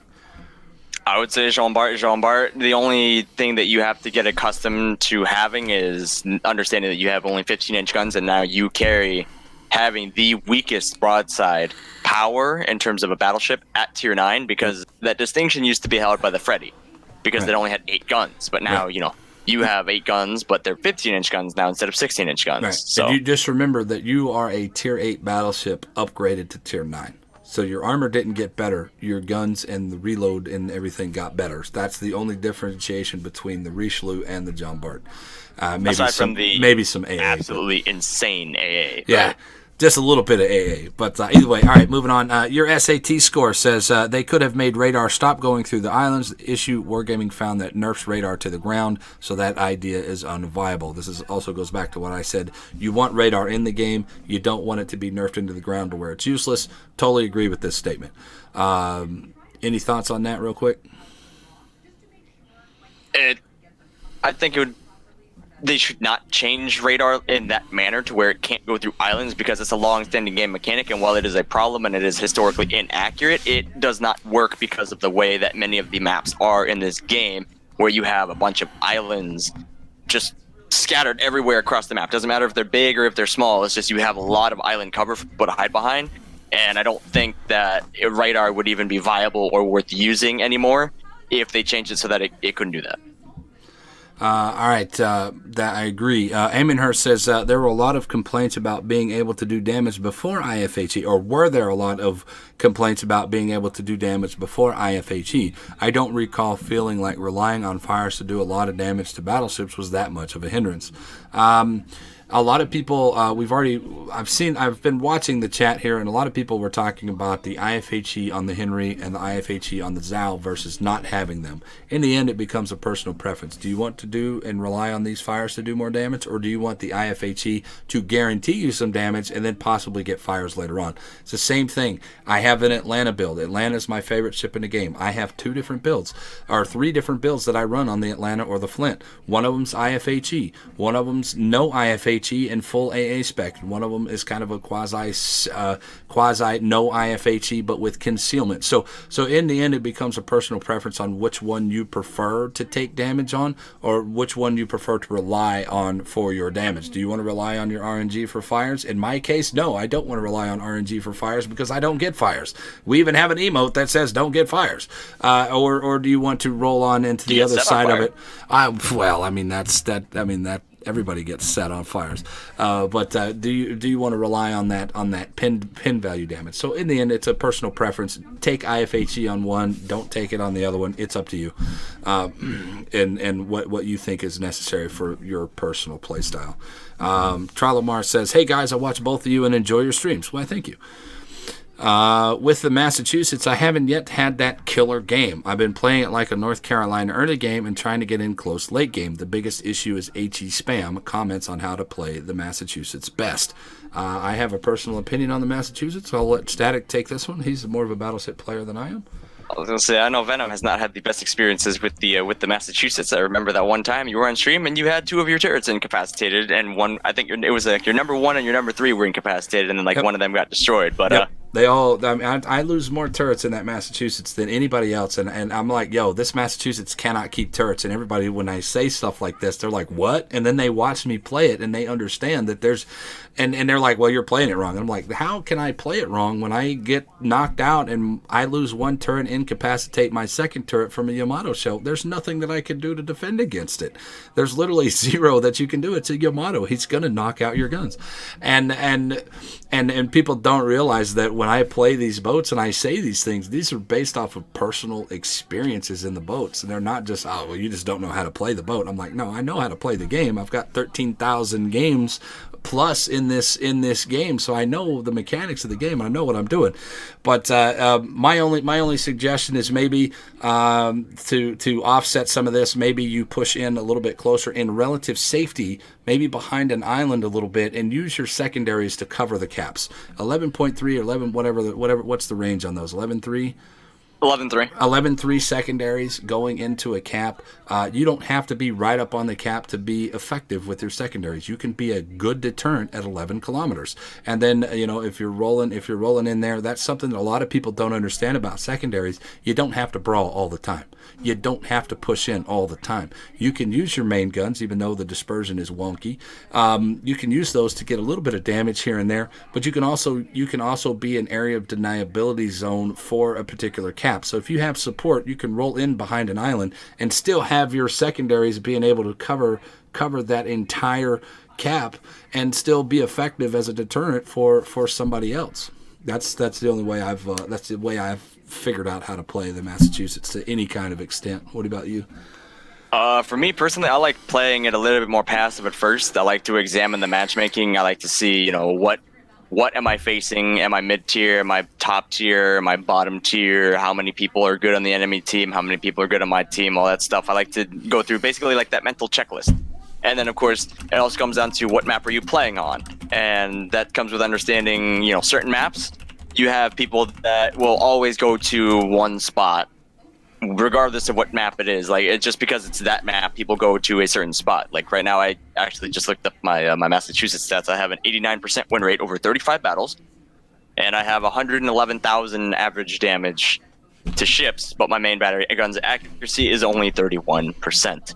And the other part of that is understanding that Massachusetts does not have the best Sigma. You have like I think it's 1.7. 1.7. It's like 1.7, 1.9, 2.1, I believe, is the way the Alabama and North Carolina roll up. North Carolina should be 2.0, but Alabama should be 1.9. And at 1.9, you can already notice that you don't hit like one or two extra shells down at range. The Massachusetts is like a shotgun at like anything longer than 15, 16, but at the same time, if you're bottom tier, you have the shortest firing range out of all the battleships, probably tied to like the Monarch, and then you can't really do anything because your guns aren't reliably accurate, but you can't really get into range to use your secondaries because you're going to die long before that. Great. So you got to play it careful and identify where the threats are and who the threats are. Chubbins Gaming here as the last comment, and then we'll move on. What do you think about Sub-Octavian saying that they want to look at cruisers bouncing more battleship AP? I'm all for it. If they can angle right, fine, good. I'm already having a hard time. If you're playing certain boats with 15-inch guns, you have a very hard time bow pinning cruisers at all. If you see a Demones out there and you're playing a Freddy or you're playing an Alsace, you're having a hard time pinning that bow in the first place, and I'm okay with that. I'm okay with them using their boat and angling properly to mitigate some damage. That goes back to user skill, and it brings a little bit more skill-based gameplay, making it. I'm notorious for this, and people hate me for saying this, but 70% of this game is based on RNGs, and 30% is user skill. And if you can up that 30% based on angling, based on position, based on where you fire your shots. Those are the only three skills that somebody needs to know right now to have a decent game. Where you're angling, the rest is left up to RNGs. So if you can take that 70% of RNG and whittle that down to 65%, even more, then I'm all for it. Anything that they can do to make the player skill base higher than RNG base, then I'm 100% for it. What are your thoughts? I like that they're doing that because that increases the survivability, at least in terms of for players that aren't as well versed in the game. It gives them at least a little bit of a chance to understand why they are or aren't getting punished by a large caliber battleship shell hitting them. And basically, like it forces you to learn, but without the consequences of actually taking that damage. So it's nice that it's at least making it to where you're starting to understand what armor angling is instead of just sitting there and being like, oh, well, I just took like 15,000 damage. there's a difference between overmatch, where it just goes through the stern of the bow, and armor angling, where you can fire a shell and then you're bouncing. And it bounces off. I have some games in Missouri where I hit the auto bounce angle of a Baltimore from 1 kilometer and bounced 12 shells. 12 shells bouncing. Now, I was so furious and upset at the mechanics of the game that I thought they were stupid. But when I sat there and I actually was calm about it and actually thought about what was going on with that Baltimore played it absolutely correctly, and I should not have gotten those damages. So and it was his personal skill that got me to fire my gun, and my lack of knowledge or whatever, because this was way early on in my streaming career or my game career. And so yeah, absolutely. Auto bounce angles are the only thing that you can do right now to mitigate any kind of damages. And if you can mitigate any more damages based purely off your skill, I'm all for it 100%. Because yeah. Anyway, let's move on. All right, guys, that looks like it's going to be it. No more comments in the chat. Thank you guys very much for hanging out with us tonight. That will be episode 9 of Cross Your Bow Podcast is in the books. I want to give a big shout out and thank you to my man Statik the Warmonger for coming on again on short time. I only gave him 3 days because I was like, oh wait, this is a thing. We need to do a podcast about this. So he was. Thank you very much for coming on to the podcast tonight, and we'll be back probably next week, maybe 2 weeks, depending on what information or anything else arises. If I find enough information for another podcast, I'll do it back. I have talked with a couple of people at Wargaming to come onto the podcast. They said if I give them enough time for previous and give them a pre-question type of interview type thing, then they would be more than willing to come onto the podcast as well. I've also been talking to No Zoom for You. I've approached him for coming on the podcast, so we can talk about him as well. But guys, that's it. I am sirvenomik. Thank you very much for hanging out. You guys over on YouTube, you guys can hit me up at twitch.tv/sirvenomik. He is Statik the Warmonger. You can hit him up over on his Twitter at Statik TWMR, and also twitch.tv/Statik the Warmonger, and I will leave links in the description below. Guys, if you got anything else you want to talk to him about, man, tell him your schedule real quick, man. So my schedule is generally late night. I am generally streaming at about probably 1 a.m. ish after I get home from work, and that goes usually until about maybe 5:30, sometimes 6 a.m. depending on how good I feel. But usually I update whenever I go live on Twitter because I have a general inconsistent stream schedule. However, Warmonger Wednesday is a set day. That is just a day where I'm thinking about turning it into focusing on a specific ship, although I'm not sure yet. Well, take your time, man. We'll be here. Guys, if y'all want to hang out after the podcast, we're going to come down for about 2 minutes. I'm going to run to the restroom. I'm sure Statik wants to go get a break. And then we are going to come back and play together. So if you guys have any more questions or want to continue any conversations that we had during the podcast or want us to elaborate on our opinions anymore, please hang out because we're going to play a couple of games for a couple hours, however long he wants to play with me. So there it is. I love you guys. Thank you very much for hanging out. I am Sir Venom. He is Statik the Warmonger, and this is the Across Your Bow podcast. A good night, people. We will be back in a sec.